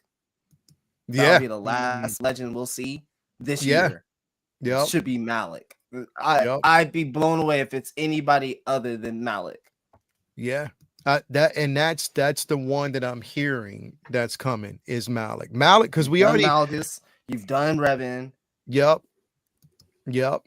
you've done it already. Malik, come on. Yeah. And here's the thing: is like we already know that they're giving us, and I'm surprised it hasn't dropped yet. It might even drop tonight. All I know is whatever drops tonight, Jay's gonna be the first to do a video off of it. So I'm just waiting to see. Jay, early ass though, because like tomorrow is Thunderbolt. So you doing the best of the best? Oh man, I don't know it because it is May 4th. This is like the big game. Anything can happen tonight. So I don't know. If we get some absolute bangers between the night and tomorrow, yes. If not so much, probably not, because I really do want to see the Thunderbolts. I'm hearing good things about it. We'll see, but you'll definitely see. Yeah, we'll definitely see. Now this And Prop, I know you're not really familiar. Are you familiar with this character, man? Dude, I'm just off reading, man. I haven't dove into anything with it, but I'm a big fan of Legends without playing any other stuff. I hadn't really dove into it. You know what I mean? So I know about him. I think the design is super dope, but I did miss the last figure. But his Amalgus was the one that I probably would have got. Like I've got him in 7-inch. I've got him in other scales. I didn't cop that 1/6 scale one, man. I probably wouldn't cop this. Yeah. This is when I saw the picture come. But the figure, y'all was saying don't buy it if you don't know about it. This is actually a beautiful. This is one of them figures. If I had the money, I probably would buy it just because it looks dope. This is a dope looking figure, and it's got pieces, elements of. I can see the Darth Vader, I can see the Darth Maul just in the design and the outfit. So there's a lot to it that's very, very reminiscent. He's almost even, aesthetically, you can even put him on a line as with also Kylo Ren, the Kylo Ren from The Force Awakens. Right. Just aesthetically how it looks. I can see that. You know what I mean? But yeah, man, like here's the thing. Like I like the obscure characters that a lot of people don't really know too much about. Because I'm telling you, once this put it this way, it's going to become a chase figure once it's released. It's going to become one of those figures that people are going to want once it's released. Because when you start seeing photos and you start seeing people with listen, thank you, Howard. I want to say from the bottom of my heart, thank you for releasing or revealing this figure, because you don't look, they can do anything else they want the rest of this week, and they gave us this, and I am satisfied, bro. You know what? I'm glad you said that, because that's how I feel right now. I got just about everything I wanted from Star Wars over the last 6 months. With Chewbacca, with the Chewie and C-3PO, Han Solo, Darth Sidious, shit, even all the Anakins. I mean, I'm happy with Star Wars right now, like very satiated, to be quite honest. They've been it's a great time to be a Star Wars collector. It's frustrating, but it is a good time to be a Star Wars collector. It is. It's definitely, bro. I am so just everything that I wanted and that I'm asking for in figure form. I mean, come on, bro. We got Revan, we got Star Killer, we get this now. You know what I mean? Like, and there's more to come. You know what I mean? Yeah, bro. And let us not forget that we still got to finish off the Ahsoka line. You know what I mean? So, and the room, and here's the thing. I want to go back to this real quick, because I do want to get to that Predator, and we will get to that Predator in just a second. But I want to go back to this because this has been a heavy topic, Jay and everybody.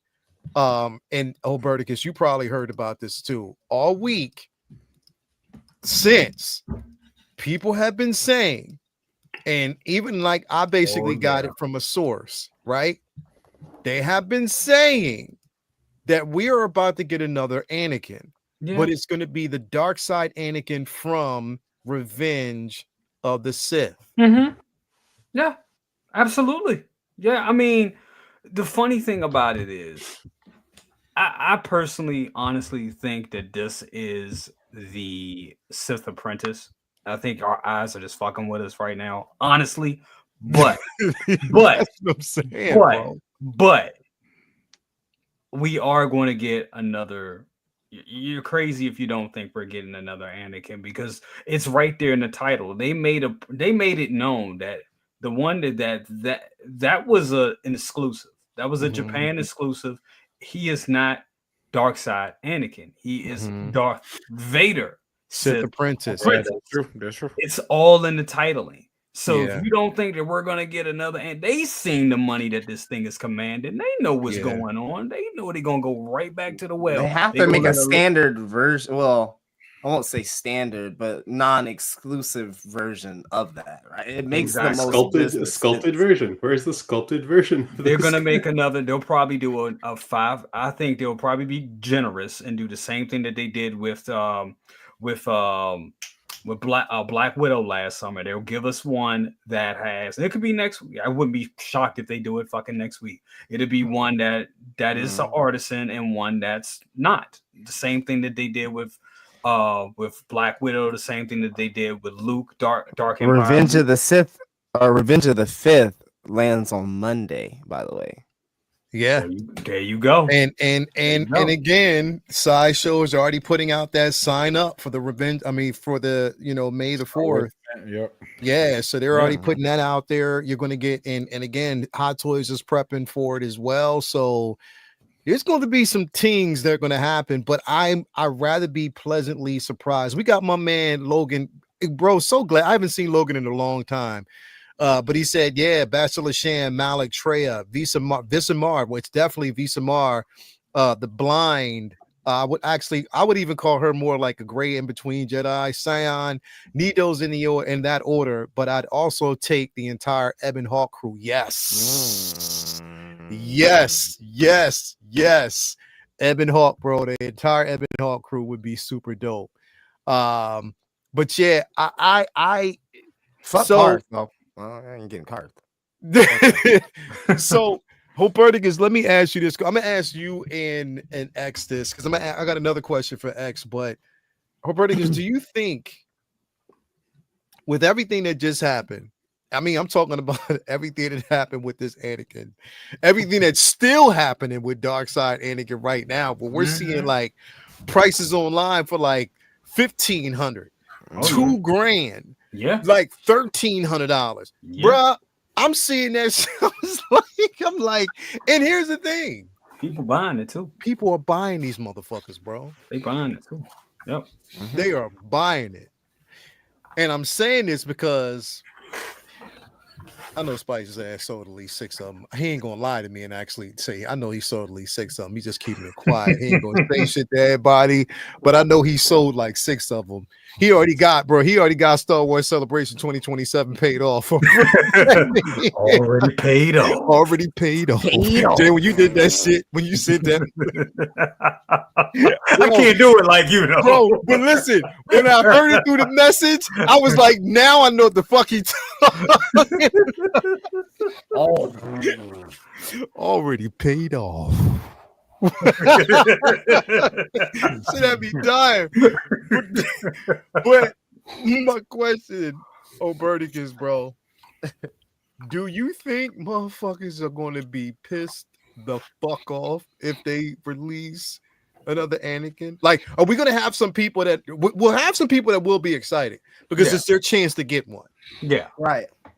But for the motherfuckers, bro, who and maybe not. Because they may have the Anakin that they want. And I'm still, even though Hot Toys isn't saying it, in my opinion, in my humble opinion, I think that Dark Side Sith Apprentice Anakin or Darth Vader was from Ahsoka. They didn't label it that way, but that was from Ahsoka. It's from Ahsoka. Yeah. Because his eyes, that shit was from fucking Ahsoka, bro. It's from Ahsoka. It was from Ahsoka. You know what I mean?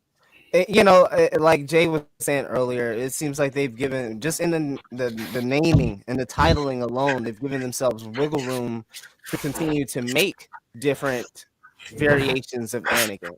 Like it makes sense from a business standpoint. And when have we not known Hot Toys to reuse parts, reuse sculpts, reuse bodies? The whole body on the Darth Vader or even on the artisan Anakin is nothing we ain't seen before. Yeah. Just in terms of the body, hands, all of that down there. There's nothing we ain't seen before. So I think people will be, I think there will be a more the people happy to get an Anakin in their hands will outweigh the people mad about, oh, well, I went and fucking spent all of this on Anakin. Well, nobody told you to go out and do that shit. Exactly. Yeah. Exactly. Nobody told you to go out there. You did that with your feelings. You felt with your wallet and you paid that because you love Anakin. You have a sentimental attachment to the prequels, like myself and like many others.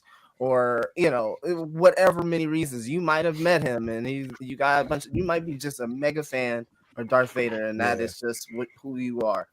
So those things make sense, but also when you know the game of Hot Toys and how they moved, everybody was sold on it. I remember, and I was one of these people. I was in the chat room, and Amanda Ahsoka came out, and people was in there like, I'll wait for the next one. I don't like the head sculpt, and it's like, oh, in 2026, bro. Right.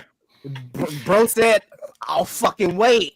It's damn near about to be 2026, and we got a newer and better Ahsoka.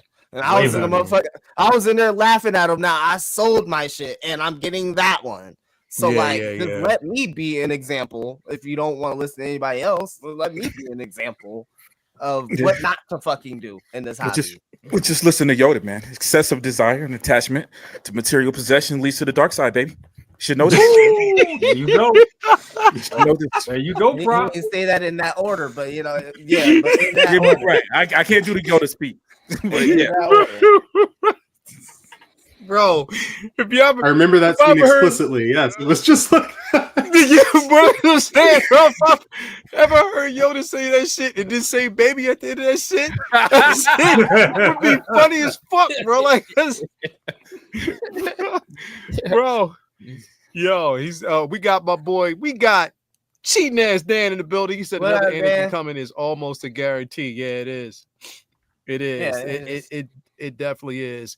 And like you said, because here's the thing. One thing you said the other day, bro. I read that shit. I was laughing my ass off, bro. You was like, it's funny how now a character that was so scrutinized and prequels that were so scrutinized back in the day have been so popular and have been on the zeitgeist amongst a lot of look. The movie right now, bro, is in the theaters, made $45 million.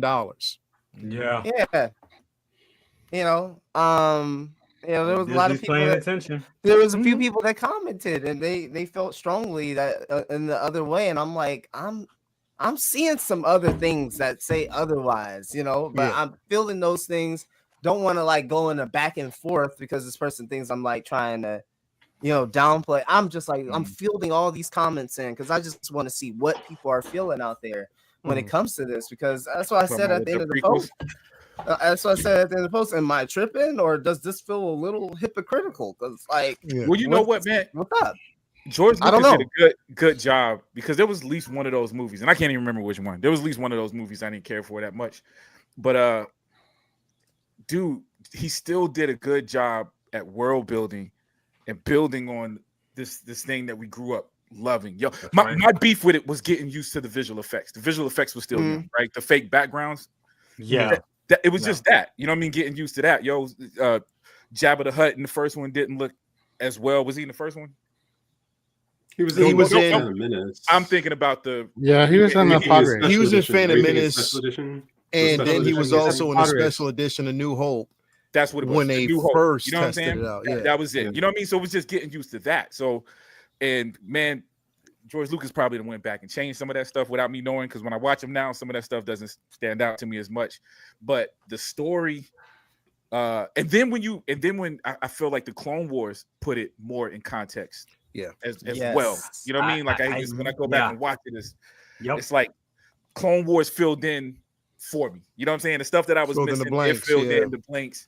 And so now I look at it, it's very similar to Andor in terms of the politics of those prequels was, you know what I'm saying? So it was something that we had to get used to, man. But it still did its job in terms, and I'm speaking to these figures, right? Like creating these characters, creating the looks. The reason why we would buy these toys, those movies did that, I think, whether you loved them or not. You know what I'm saying? I'm not going to say like them. Whether you loved them or just liked them, it has some cool stuff in there, man, that's definitely going to be cool in toy form, which is what I think we're seeing now. Yeah, definitely, bro. Remember, these movies were shat on just like we all collectively shit on the sequels. No, that's the point. Right. That's Leo was mentioning that. Right. That's I could tell you, I remember that. I saw the first one 6 times and I wasn't feeling Jar Jar. You know what I'm saying? But then I kept going back because it's one of those. I hate when you got a movie that is so ahead of its time. I don't want to say it like that. You got a movie that your expectation is bigger, right? like the worst Star Wars movies were still probably better than half of the movies out at that time. You know what I'm saying? But you're judging it by the different thing, this different standard. You know what I'm saying? Because it's something you grew up loving, right? Again, it took me when my kids grew up on it. That's when I started loving it. When they started asking for the toys, and then I got to sit and watch it 100 times with them. It's like, yo, and Revenge of the Sith, I think was that one was always dope to me. You know what I'm saying? Me too. Yeah, I think we all came together with the consensus that the third film was the best film. I like many people who are thrown in the dungeon. I really liked episode 2 because just the arena scene fed me. The arena scene fed me, bro. Right. But the rest of the film just can't measure up to the third one. Well, see, here's the thing, and I always get scrutinized for this. No. Though I enjoyed Revenge of the Sith, the magic for me, and just follow me here, it's not just about the film, it's what I felt, how I felt seeing everybody come together once again, staying outside for tickets, standing in line for those, going in the theater, seeing motherfucking Darth Maul on screen for the very first time. Oh my God. When people compare, and I always look, yes, Anakin and Obi-Wan have the longest saber fight in history. Like literally, that was the longest saber fight on screen that was ever done. But for me, I favor the Maul and Qui-Gon fight more because you had two, they weren't fighting. So put it this way, even though Maul was fighting off of anger, Qui-Gon was a fucking tactician the entire time. Yep. Maul was basically fighting in which it presumably assumed, and you assumed he was fighting on the defense, but he was luring him in. So you were seeing two tacticians and one got the better of it, but using the emotions though. Yeah. And even if you read the books, Maul was disappointed in himself. He felt disappointed that he had to resort to those measures because he felt as though deep inside, even though he was confident about the fight, he knew that in some ways, if he didn't resort, Qui-Gon would have killed him. Because that's how powerful Qui-Gon was. But I love that fight. I love that more in the fight between him and with Obi-Wan, because Obi-Wan cheated the lines between the dark and the light side at that point. He used rage and frustration, and that's how he was able to beat Maul at that point. Right. You know what I mean? He used the cheat code.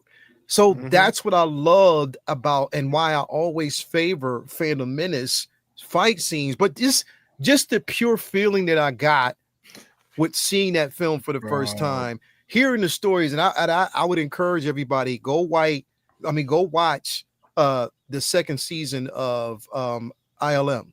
Industrial Light. Oh, that is pretty fantastic. It's like, a I was fucking seeing stuff in that I hadn't ever seen before. Like there were insights into those movies where I'm like, oh, okay. Yes, bro, yeah, it's incredible. But the also, CGI work, bro, is incredible. But just also when you go in depth and you see how, and you can see it all on his face, the sheer excitement that Ahmed Best felt being a part of it and his influence on Jar Jar.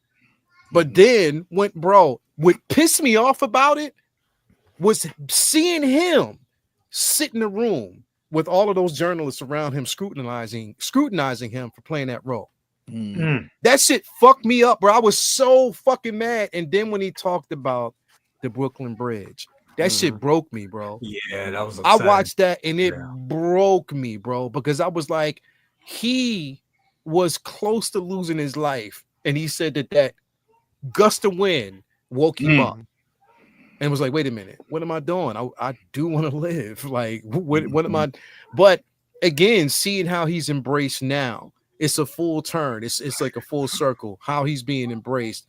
But that's, again, it was the beauty of seeing that film for the first time. Some people, Leo, some people, maybe people listening, they just think it was just like, oh, it's criticism and you just couldn't take it. No, like it's criticism is one thing, but when fans are like creating sites in 2000, in the year of our Lord 2000, it's not like You creating a site in fucking 2025. We talking about 2000. You made a site in 2000 trying to get rid of this character, condemning this character, and like people took it a little too far. I told you, like there was. I remember I was in school and I was taking speech communication when I was in school. This is 2003. And this guy did a whole dissertation about like why those movies sucked. And yeah, the main target was Jar Jar. And I remember thinking, like, damn, dude, like, and I remember thinking, is he gonna feel like this 20 years from now? I remember saying that. Yeah. And here we are. And I remember I said this to Hayden himself. I was telling Mom about this yesterday. When I met Hayden at AwesomeCon, I had. And it was funny because when you know how they reach you go, you snap the picture and they like get the fuck on. We got more people. Yeah, bro. Like they do us all the time. Yep. Right. But with this time, I had a moment because I was in line and I was thinking a lot in line. And I was like, Hayden, can I share something with you real quick? And he was like, yeah, man. I was like, bro, do you realize that you're like you can be Darth Vader for like the next you're Star Wars. You're Darth Vader and Anakin. You can still do Anakin and you can still be Darth Vader. You could be this character for another damn 30 years if you want to. And he was like, damn, I didn't even think about it. I said, and I was like, and I thank you for coming here and doing this and doing Ahsoka and all this. Cause I know you, I mean, it was crazy in the 2000s, right? And he said, bro, I really appreciate you saying that. And it was crazy. It was like, dude, he was like, yeah, I really appreciate that because it's his time now. It's really his time. It is, dude. Bro. Yeah. And if you had told me when that movie came out that people would love these movies and I wouldn't even believe you, dog. Because y'all talking about my best. I remember the Anakin, the kid that played Anakin, being destroyed. Yeah. Oh yeah. In real time. You know what I'm saying? Yeah. So and he's still suffering a slightly mental. For sure. But in terms of how the people feel about those movies has changed. You know, I mean, I wouldn't have. This is the first time I've seen that. I don't think I've seen that happen. I've seen cult classics because a cult classic could become a cult classic quicker than people turned around. You know what I mean? Like it took years for people to turn around. Bro, the pod racing scene was some of the dopest shit I ever seen on camera. I'll tell you, when I say amazing, I think it was only the backgrounds that I didn't like because there's so much. When you said that, just forget Darth Maul, right? Before you even get to Darth Maul, just seeing the double-bladed lightsaber, it doesn't seem like it's nothing now. But that was like, what? Like it might as well have been lightsaber nunchucks, bro. You know what I'm saying? Had never seen anything. My brain, no one had ever seen that before. But remember, like I said, with ILM, and they were kind of playing around with just using practical backgrounds with digital form as well. Right. Because remember, and that's why you need, if you watch ILM, you know, and X, you can attest to this. Remember, George was pushing. He was like, he wanted to do an entire fucking film in digital. Right. That's it. He was like, fuck it. I want to move the, he said, because it's a cheaper way to do it. You can do everything in digital. You don't have to go on these different locations and stuff like that. So again, that's why if you fast forward to now, when he had that conversation with John, you know, with Favreau and Filoni, and they were talking about the volume, he was like, what you're doing now is what I was trying to accomplish back then. Right. So he loves the volume. I personally like practical sets. I still like the practical backgrounds and stuff like that. I like locations. I like the beauty of the atmosphere and stuff like that.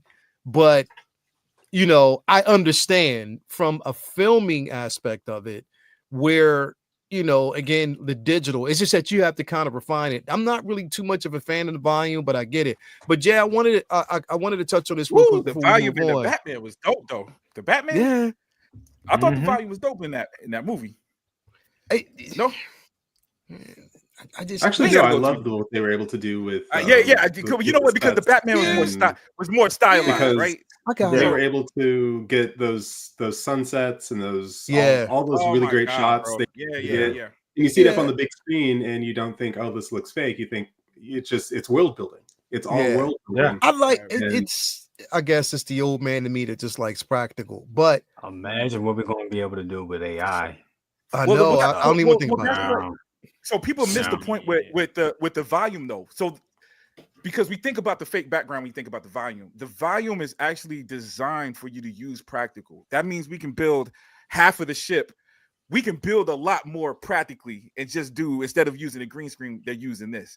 And then that screen is project, to his point with the sunrise, is projecting real light. So I can film everything in camera versus having to worry going back to the prequels where things might not have matched. Things kind of stood out. Shadows didn't look right. The volume kind of fixed that. It's just I get that. It's got to be used right? Because there's some movies that probably didn't use it as well. Like Ant-Man 3 famously didn't use it as well. Well, see here, okay, so let's talk about that real quick, because and like I said, I don't want to get too deep in it, but the problem is not the background for me when it comes to volume. The problem is what you're fitting into that. And sometimes it looks like there's two, it's like everybody seems crammed in certain scenes. Right. Like it's like you're trying to basically fit so many people. Like for instance, bro, and this is why I even think fucking bro, shows like Obi-Wan fell because it was like everything was in one space. Like they were fighting. It was like, yo, come on, bro, y'all can expand this, move motherfuckers around, move them further out, bro. Motherfuckers wasn't getting shot.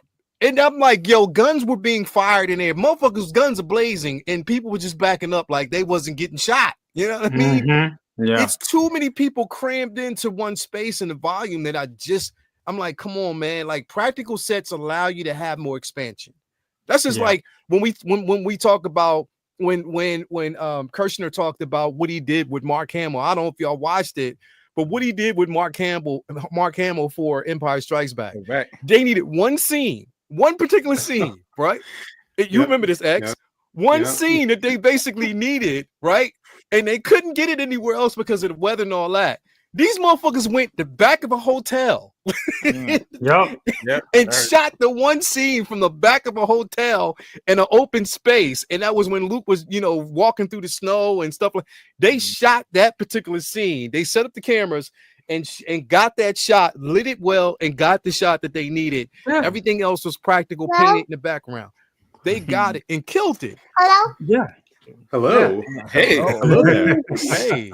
Well, Hey, how are family. you? How Want to you doing?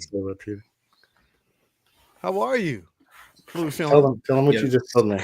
Yeah, snatch that hat off. Snatch that hat. Let me get that hat. She came up to me just like a minute ago. She said, "Daddy, some people need to toot, so they toot." That's the truth, though. You ain't gonna lie. There's no lies told in that. Yeah, there's no lie told in that. Right. But now I get it. All right. She's so cute. But Jay, I wanted to address on something before we kind of move on from this, though, real quick. Yeah, you're talking about Hayden. Hayden did an interview with, I forget the name of the dude. I gotta find it. It was on YouTube. But what he said was just so prolific, bro. He was like, when I returned to Celebration and the crowd response that I got, even though I got that response, I didn't accept it. He was at that point where he couldn't accept it. Like he didn't know how to feel. And it felt, he said it gave him anxiety. When he was on stage, he got anxiety because he was like, this isn't real. Because in his mind, he wasn't accepting it. Right. He said even when he came to the second celebration, when they made the announcement about Ahsoka and all that other stuff, and whatever, he still hadn't accepted it until he realized that the problem wasn't the fans. The problem wasn't that. The problem was he hadn't accepted it himself. And he said I had to accept the response. I had to accept who I was and my contributions before I was able to receive the love. And that's why, when we were at Star Wars Celebration, I think I don't know, was that London Spice or was that Anaheim? I think it was London when he teared up and cried on stage a bit. No, that was Anaheim because Kenobi series was coming out. Yeah, that's what it was. Yeah, bro, he got really visibly emotional on stage. He broke a little bit. You know what I mean? And that just lets you know that he received it. Like he had finally let go and received it. But that just lets you know, like, what these motherfuckers are going through, bro. And it's like, I'm so glad in one aspect of it. I'm like, okay, I'm happy that the fans have given him grace and we do have a good bunch. But what we're seeing though is that toxic side and how deadly that can be, and people don't understand it. And that's the thing. A lot of these are actors and they're people, and there's a lot of actors that chew the scenery. There's a lot of actors that been in the business so long they don't give a shit. But even from the good to the good ones to the great ones to the ones that phone it in, at some point, they put themselves into these characters. You kind of have to. You know what I'm saying? It's really a weird profession, especially on the mental health part of it.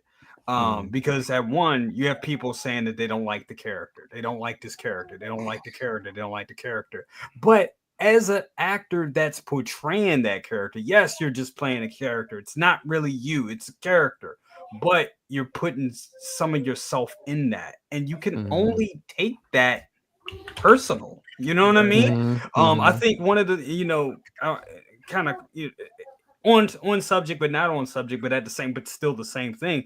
It's kind of like what's going on in WWE right now with John Cena, where everybody was like, "Oh, John Cena leaving. This is last year," and then he was like, "Yeah, but I'm gonna take this last year to tell you all, kiss my ass, and I'm going to kill."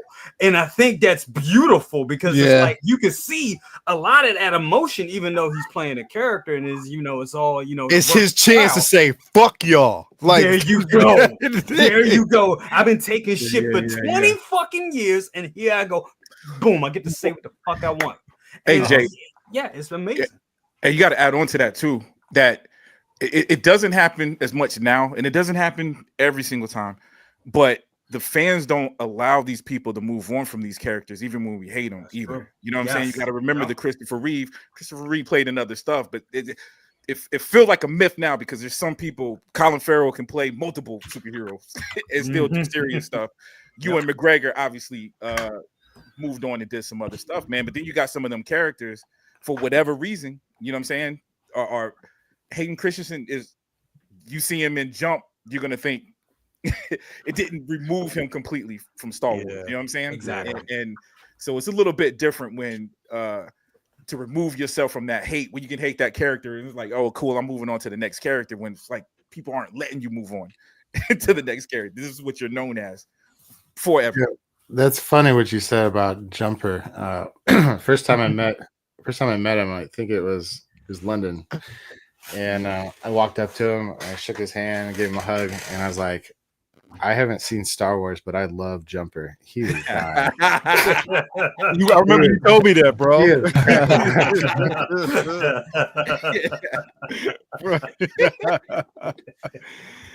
I love Jumper too. I unashamedly. It was a good movie, Jumper, man. bro. It's good. It was good. It was dope, bro. Yeah.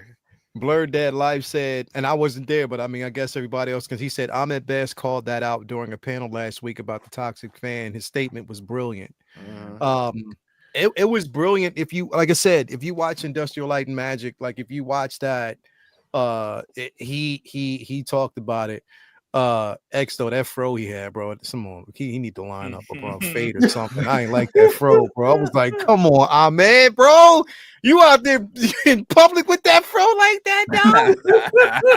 Bro, his fro looked like the helmet from Baseballs, bro. Like, yo, he got the Darth helmet fro. Oh hell no. Nah, he got the dude. We ain't seen shit. Yeah. Like, oh, he got that. He got that. I was like, come on, man. But who's his barber? Yeah. But no, I'm glad to see that. Now, mind you, though, which is another question. Where the fuck is that Jar Jar that they had up on for man? That might be coming this weekend for maybe. I think agree. so? Yeah, it's time. Now, is it going to be that Jar Jar or Senator Jar Jar?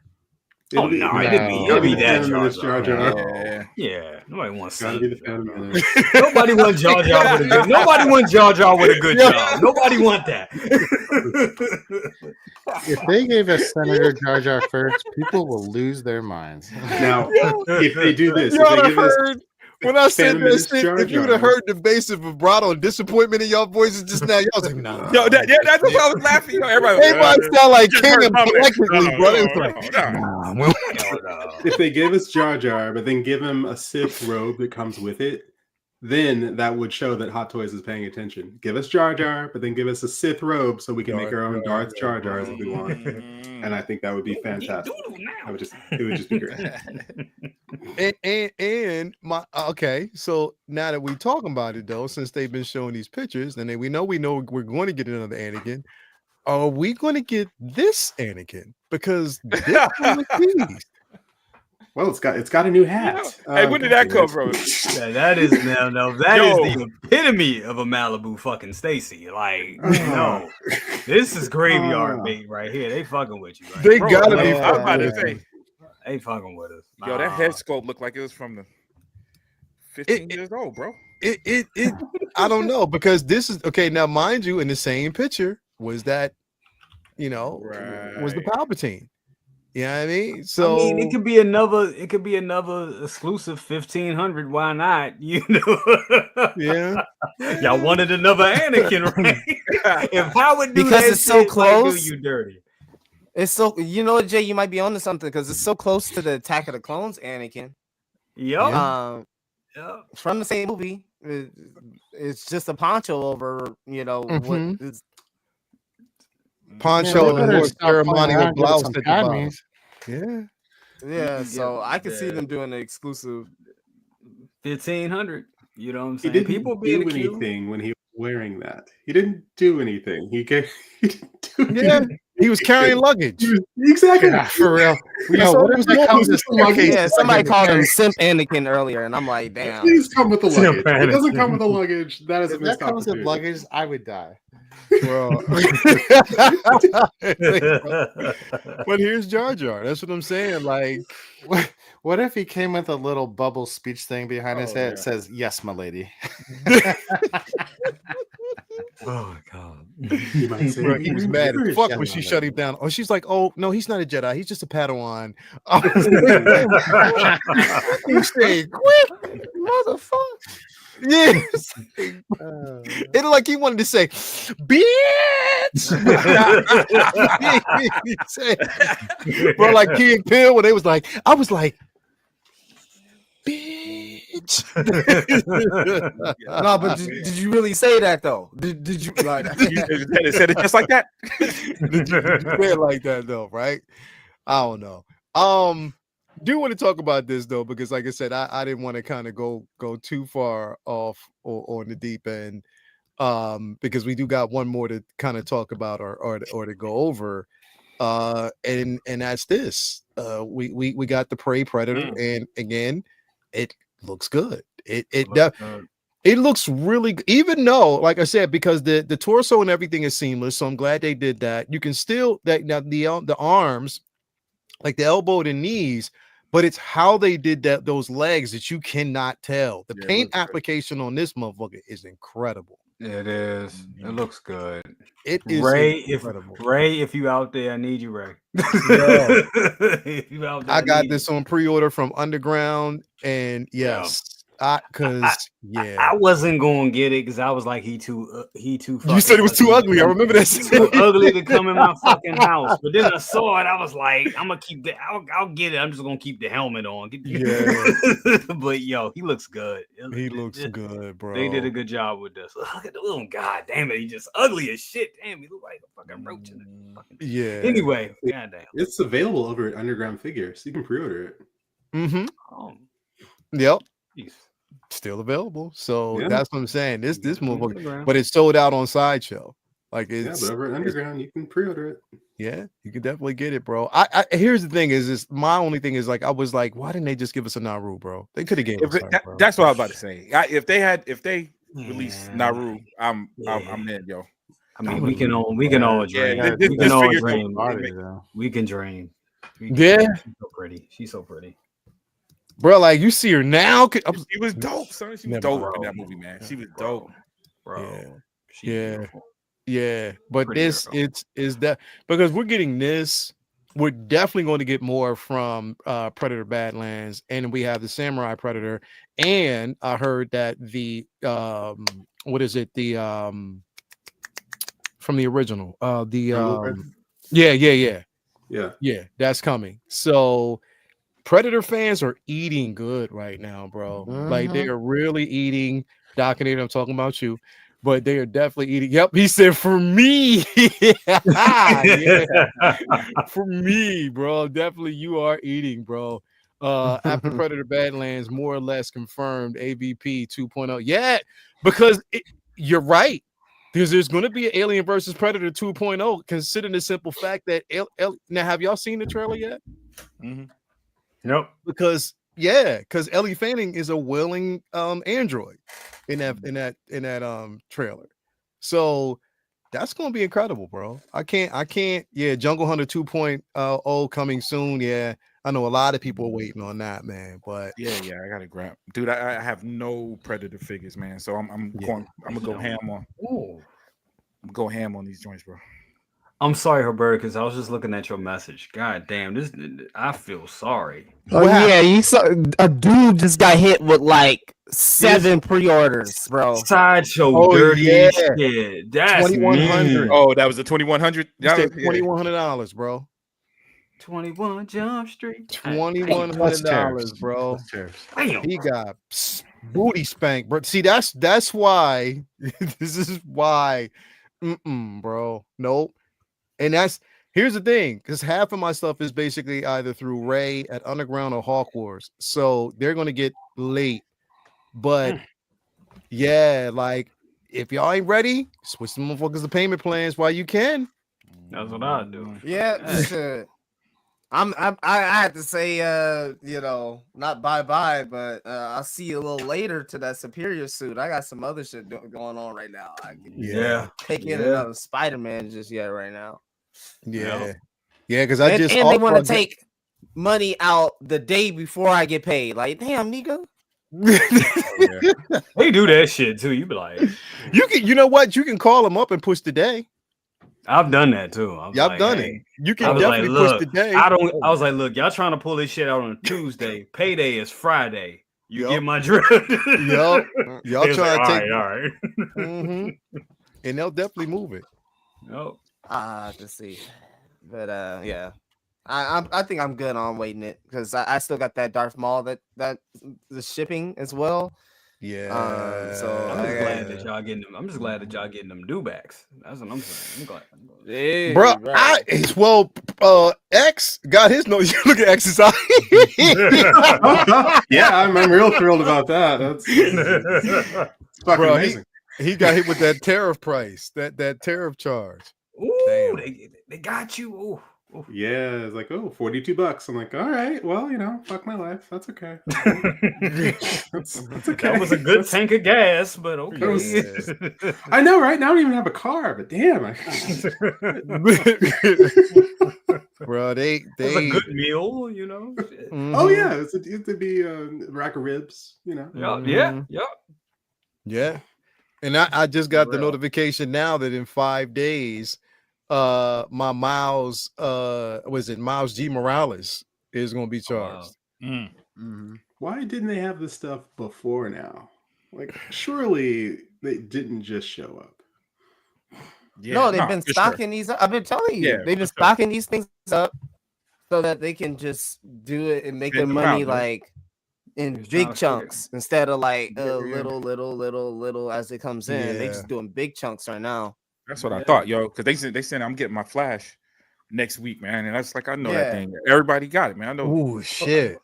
Enoch just finally getting shipped out from Side. That motherfucker been out for almost the whole quarter of the year. Enoch, bro, I still don't even have my Miles. You don't have the first Miles. Yeah. Oh, no. Yeah. But Miles G. Yeah. No, not Miles G. This. But I'm saying, but Miles G on his way. But you ain't got the first Miles. I ain't got the first motherfucker yet, bro. They sent my shit to Spice. Oh. I think my shit's sitting over there. He's selling my shit on. I sold it already too. That's what I'm saying. So my shit. So anyway, I don't know, man. While we're on here, before we close out, is anybody getting this figure? Anybody else getting this? I know I am, but is there anybody else getting this? No. All right, we'll move on, bro. I know Jay. He said he's gonna go to underground. He's gonna try underground or Ray over there, Hawk Wars. I'm gonna hit up Hawk Wars, hit up Ray, and see if he can hook me up. Yo, Jay, if you don't love this piece, just skip it because you know more stuff's coming. That's very true. Yeah. Yo, we there right now too. You don't love it. Yeah, we select it right now because you're gonna sell it for half price later. Ain't that the damn truth? Ain't that the damn truth? Bro, I'm getting Cornelius. I'm getting the Pharaoh, bro. I already got that pre-order. That shit's coming home. I love Prey that fucking much. This shit is coming home, and the bonus is that they redid the body. It just made it, bro. If look at this motherfucker standing like this looks like it's a damn steel, like just basically a behind the scenes photo. This shit's dope. I cannot wait. I just wish they would have gave us Naru. You give us a base with her axe, but you don't give us the figure. But it is what it is, though. Yeah, that's the bullshit right there. Yeah, that's the bullshit. So I don't know, but I'm excited because I blame Docinator because I'm gonna have this. I'll have the Samurai Predator because that shit looks dope as fuck. Didn't they give us a female Predator from? Oh shit. Didn't they give us a female Predator from like the video game, like early Hot Toys? This is like 2008. Sure. I know they gave us a female alien, but I didn't know about the female Predator. It was like maybe the female alien. Maybe I'm getting them confused, but I remember something like that.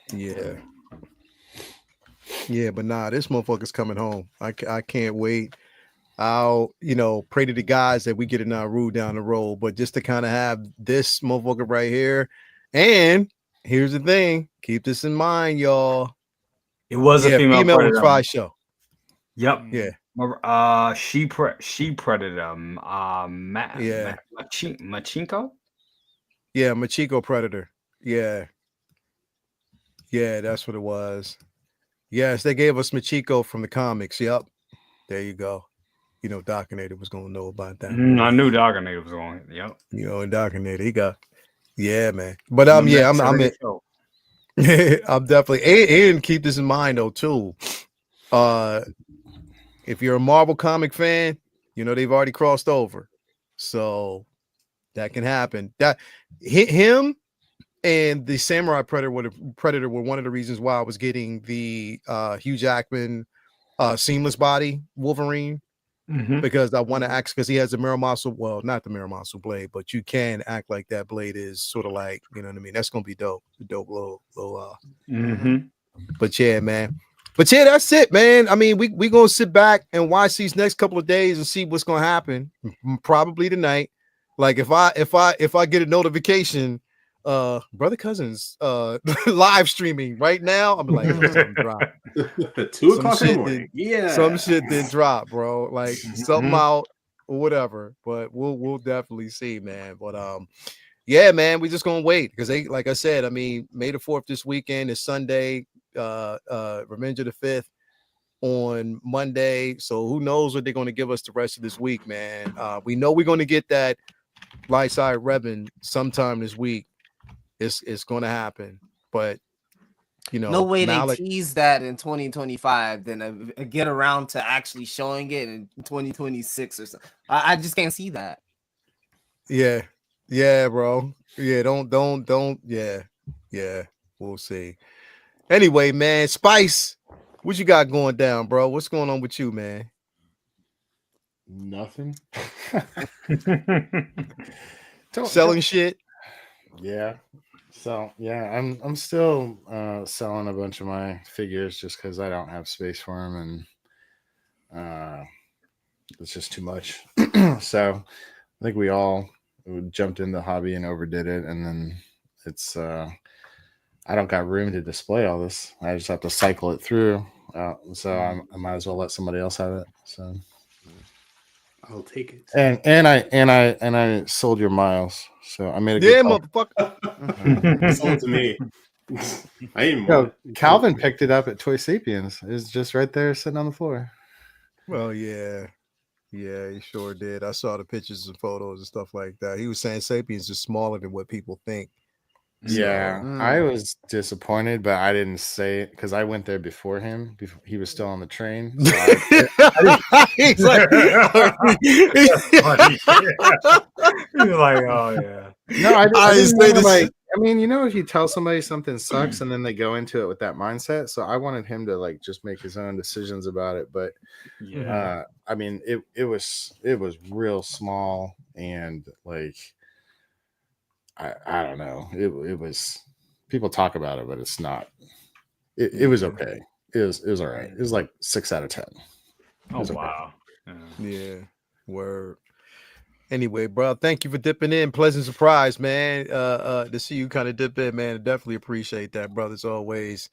Jay, man, what's going on, man? I mean, of course you said if they drop some heat, you'll do a show tomorrow. But if not, you're gonna be in front of the silver screen, bro. Absolutely, yes. I definitely want to see Thunderbolts tomorrow, man. They might even drop the Thunderbolt figure tonight.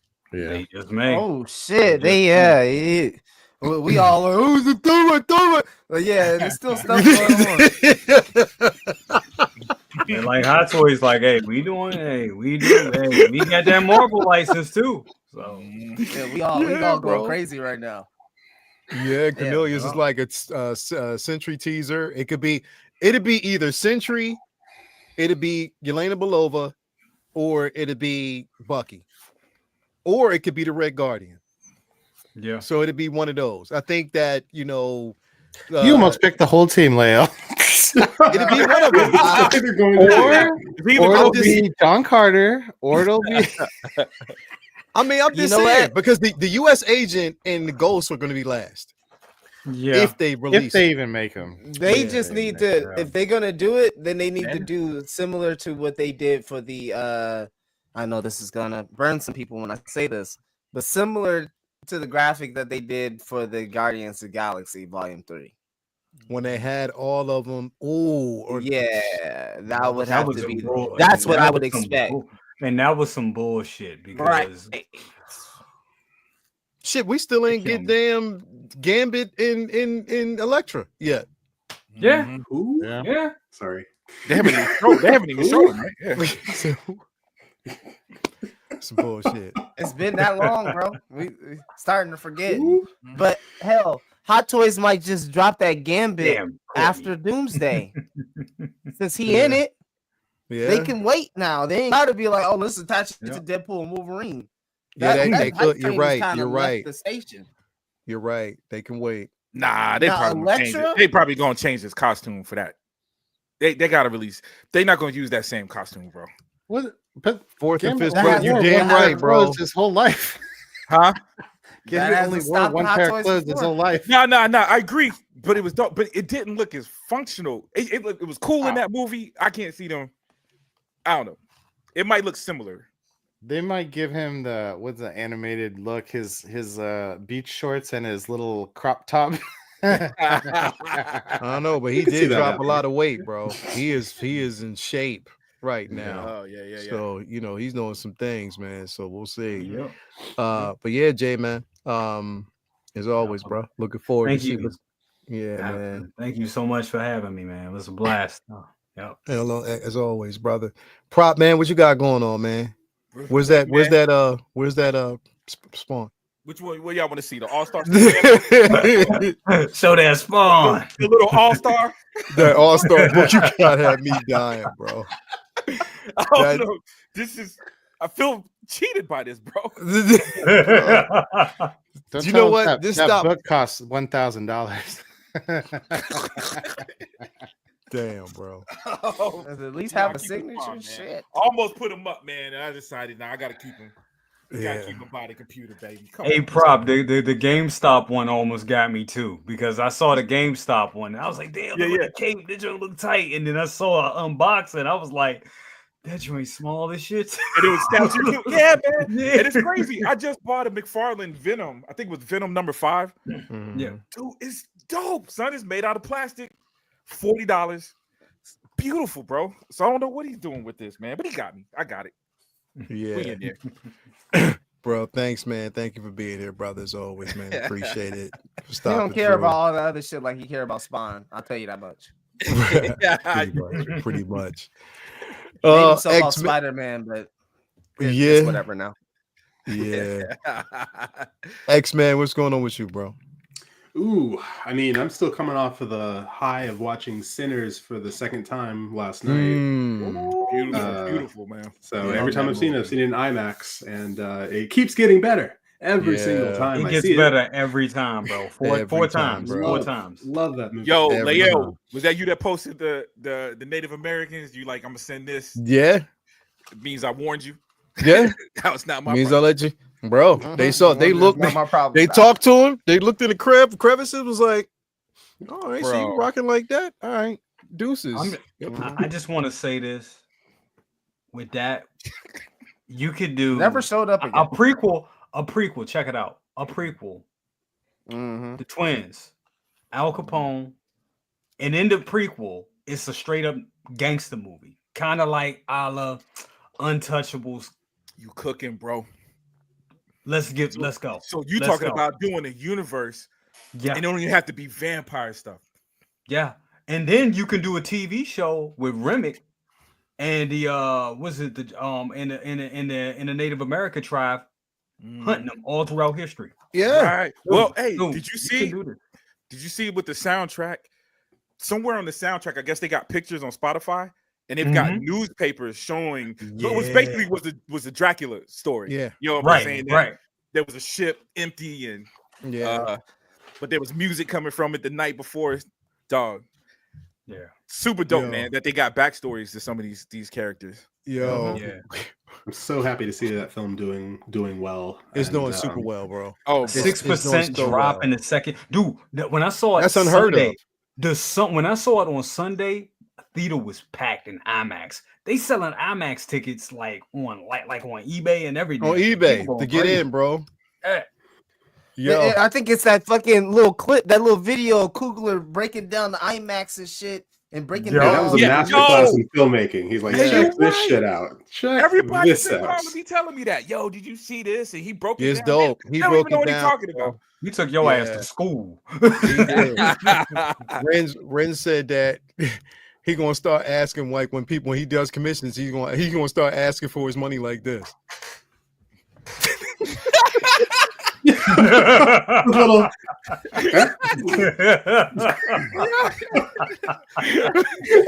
gotta have the front shot, yo.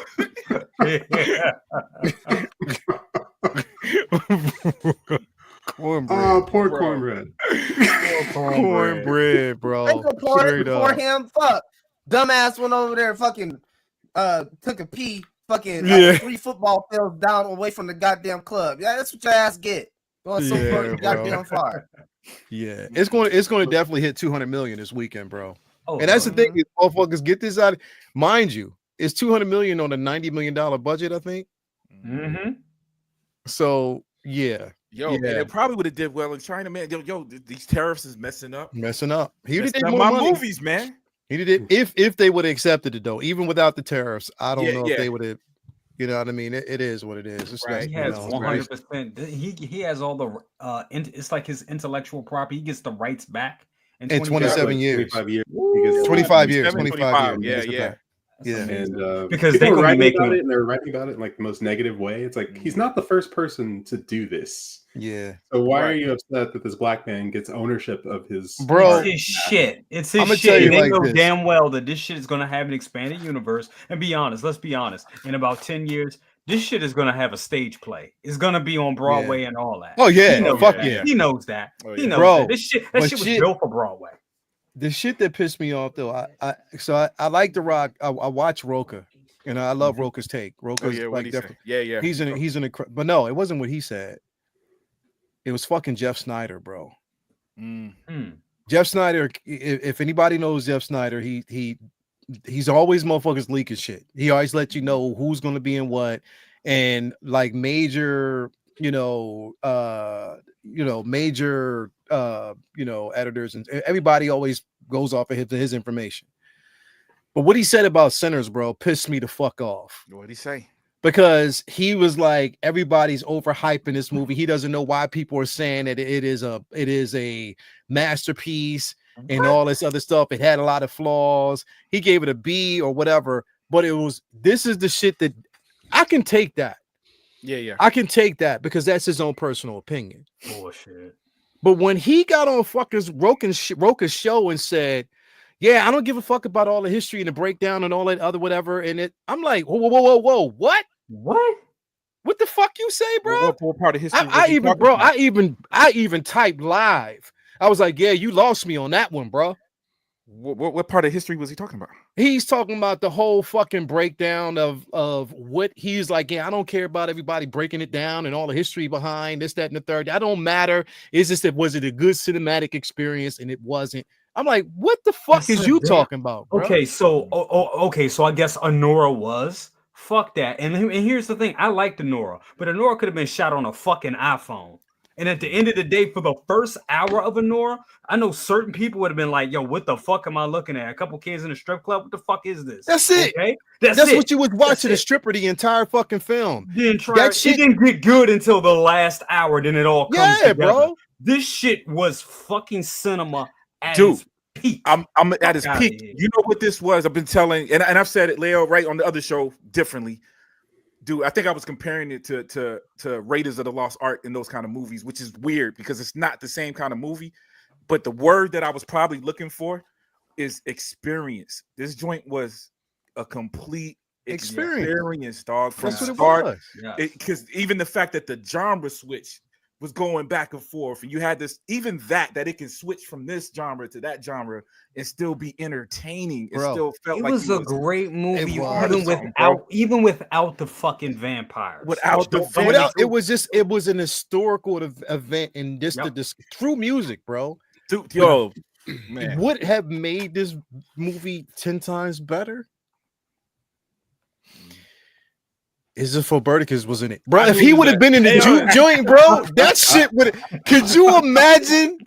Verticus in the juke joint, bro. Oh my god, bro! Like,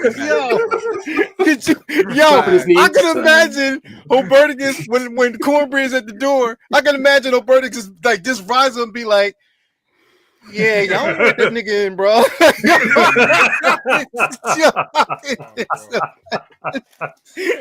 Verticus would be in the back just yelling, "Close the door! Close the door! Why are you talking at the door? Close the door!"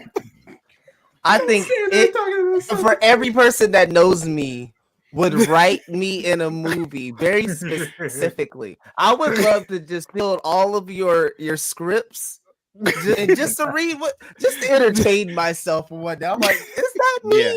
Bro, it'd be the perfect, bro. That shit would be you and Preacher Boy, bro. Like that shit would be. That's the sequel right there. Yeah, bro. Like a team up, a buddy cop between you and Preacher Boy. Bro, that shit would be dope. Man, I would have been that took the gig for $10 and some beer. Okay. That would have been me. Not Saul Williams. Saul Williams' character. Look I like the character. I like. Like Bloomer would have been behind the cloak, the locked door, like Sammy was. Hey, bro. He's like, let me go wipe it off. He's like,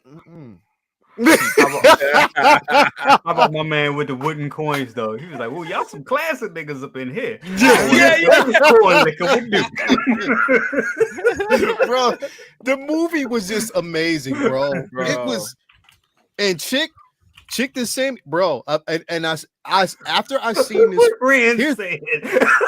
What he say? What Rand said? Ooh. hell no.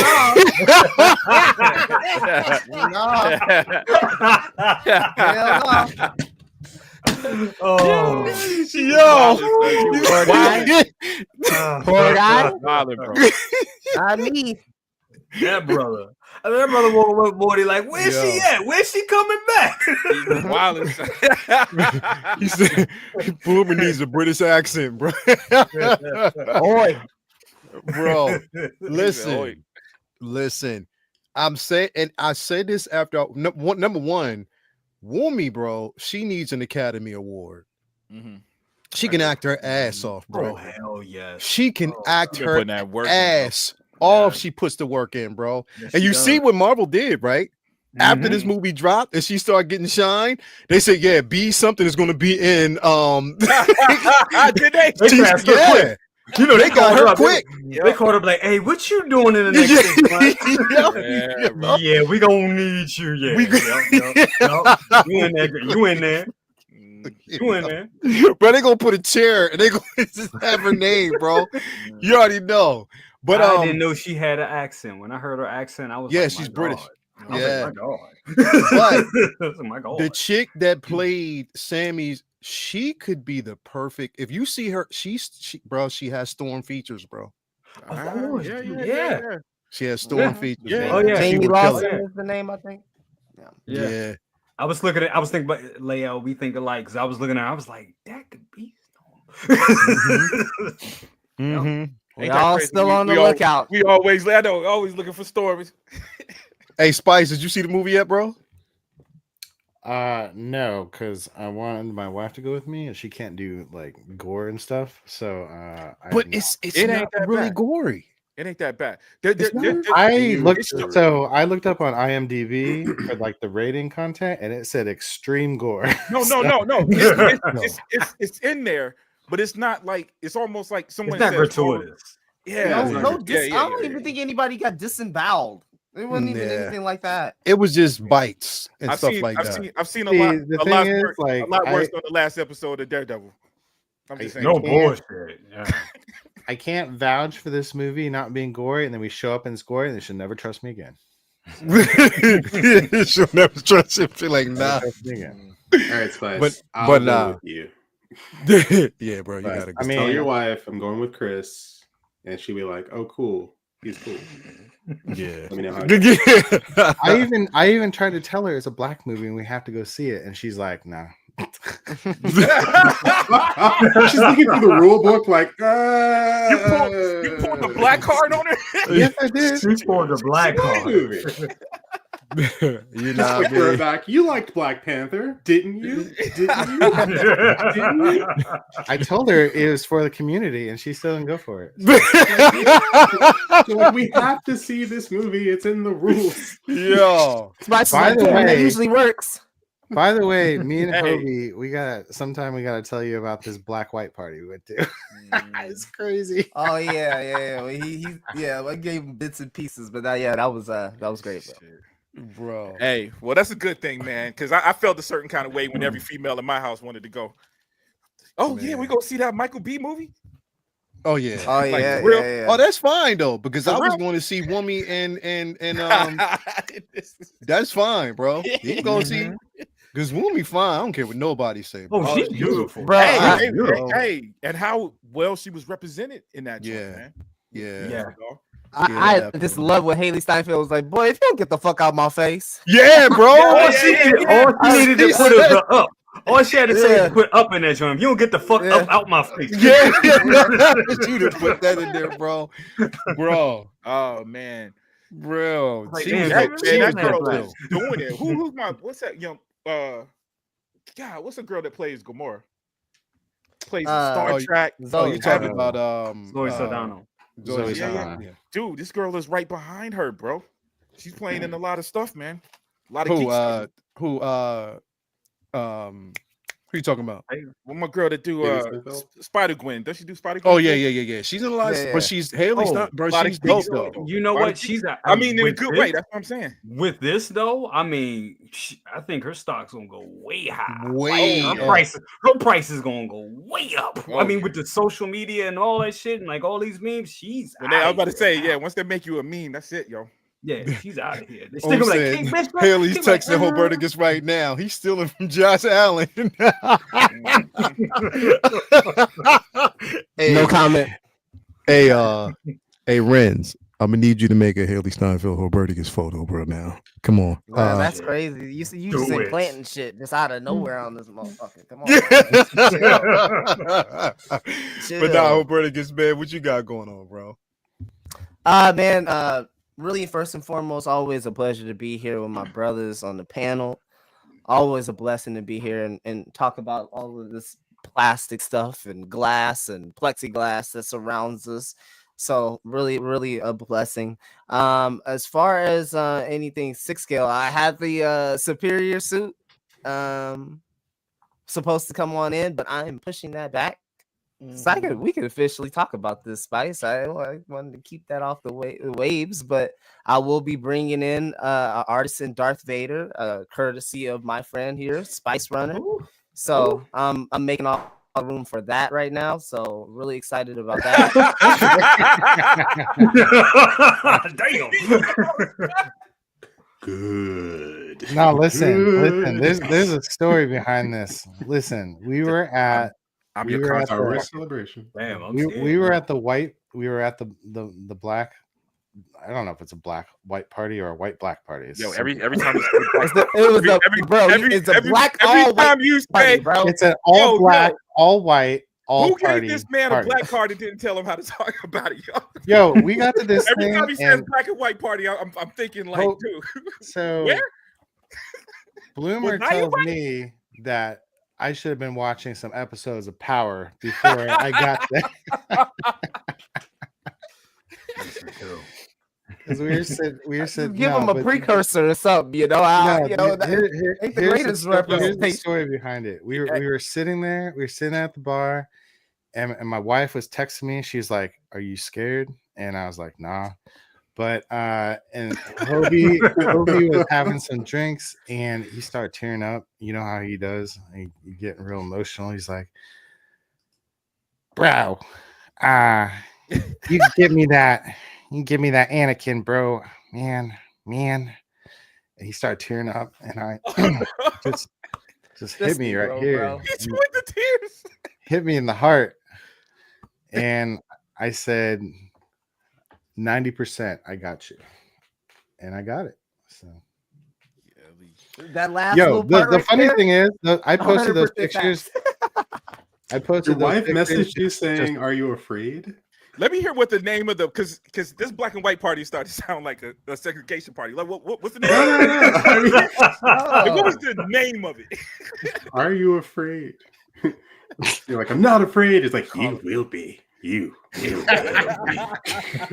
Oh man, Calvin had us around some of his some good friends of his. His sister is a bartender, so she hooked us up with some drinks that like I can't even name them. But like halfway through it, some other planet. Not gonna lie to you. So shout out to Calvin's sister because she had us with the good drinks. Leo, I walked in there. They had a little placard that said shrimp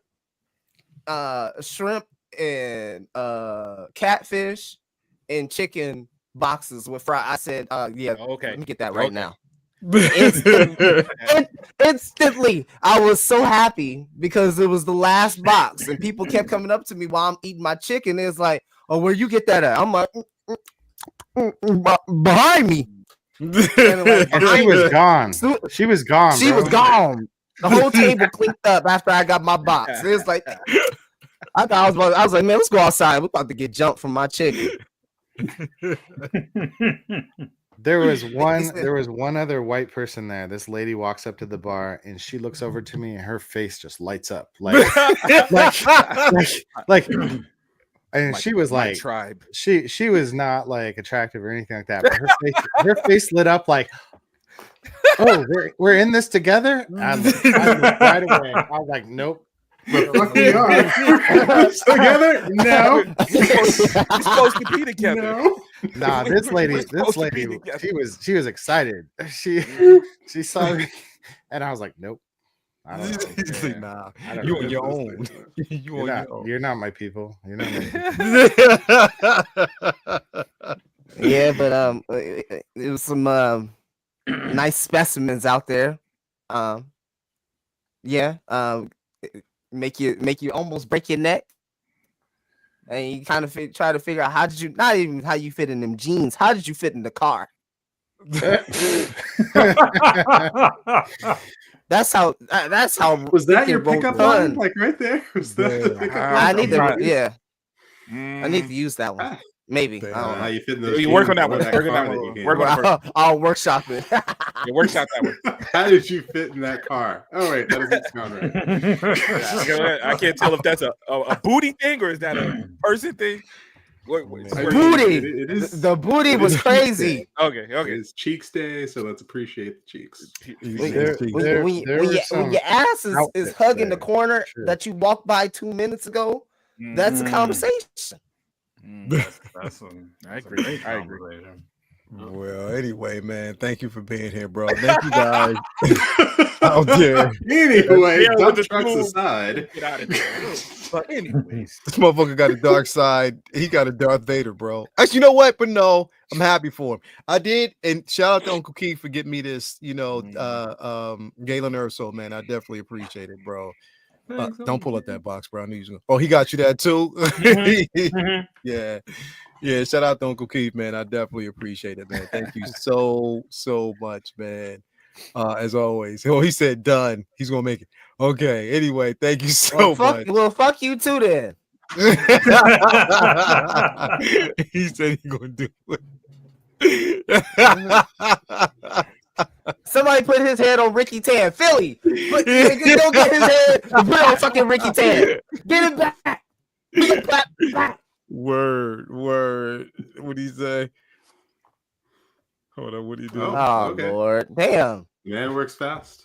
Right. Damn, bro. Like, hold on. Hold on, bro. God working in mysterious ways. I mean, Renz, bro. What the hell, bro? Renz be quick, bro. He's quick. He is super quick. He makes it before you even thought it. I'm saying. Hold on. Here we go. Hold on. Man.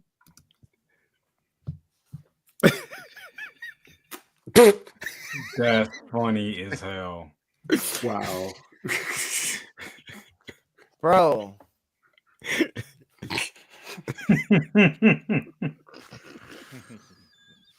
Oh, really had, it's almost like I'm there. You know what I'm saying? The lighting is right. Right. You know, I pre-ordered this movie on 4K, and if you show up in the special edition,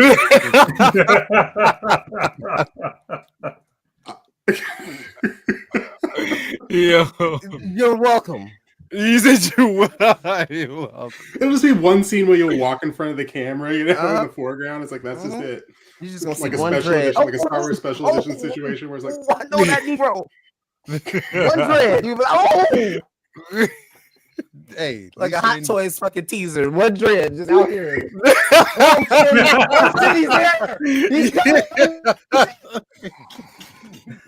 He's stupid. Oh man.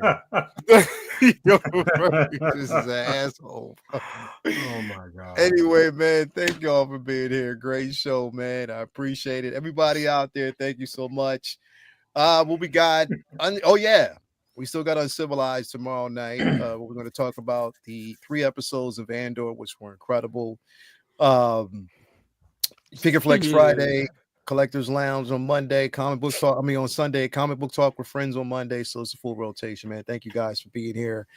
We will see you later, and you'll get a complete breakdown. I'm pretty sure you might get a live, depending on what we get released tonight. You might get a live from Brother Cousins. We just stay tuned and see how that's going to go down. But anyway, man, in the thank meantime, you guys. what? Sorry, yeah, exactly. Go ahead. Exactly. Anyway, man, thank you guys for being there. Peace out. Love y'all. Everybody out there, have a good one. We are out. Peace.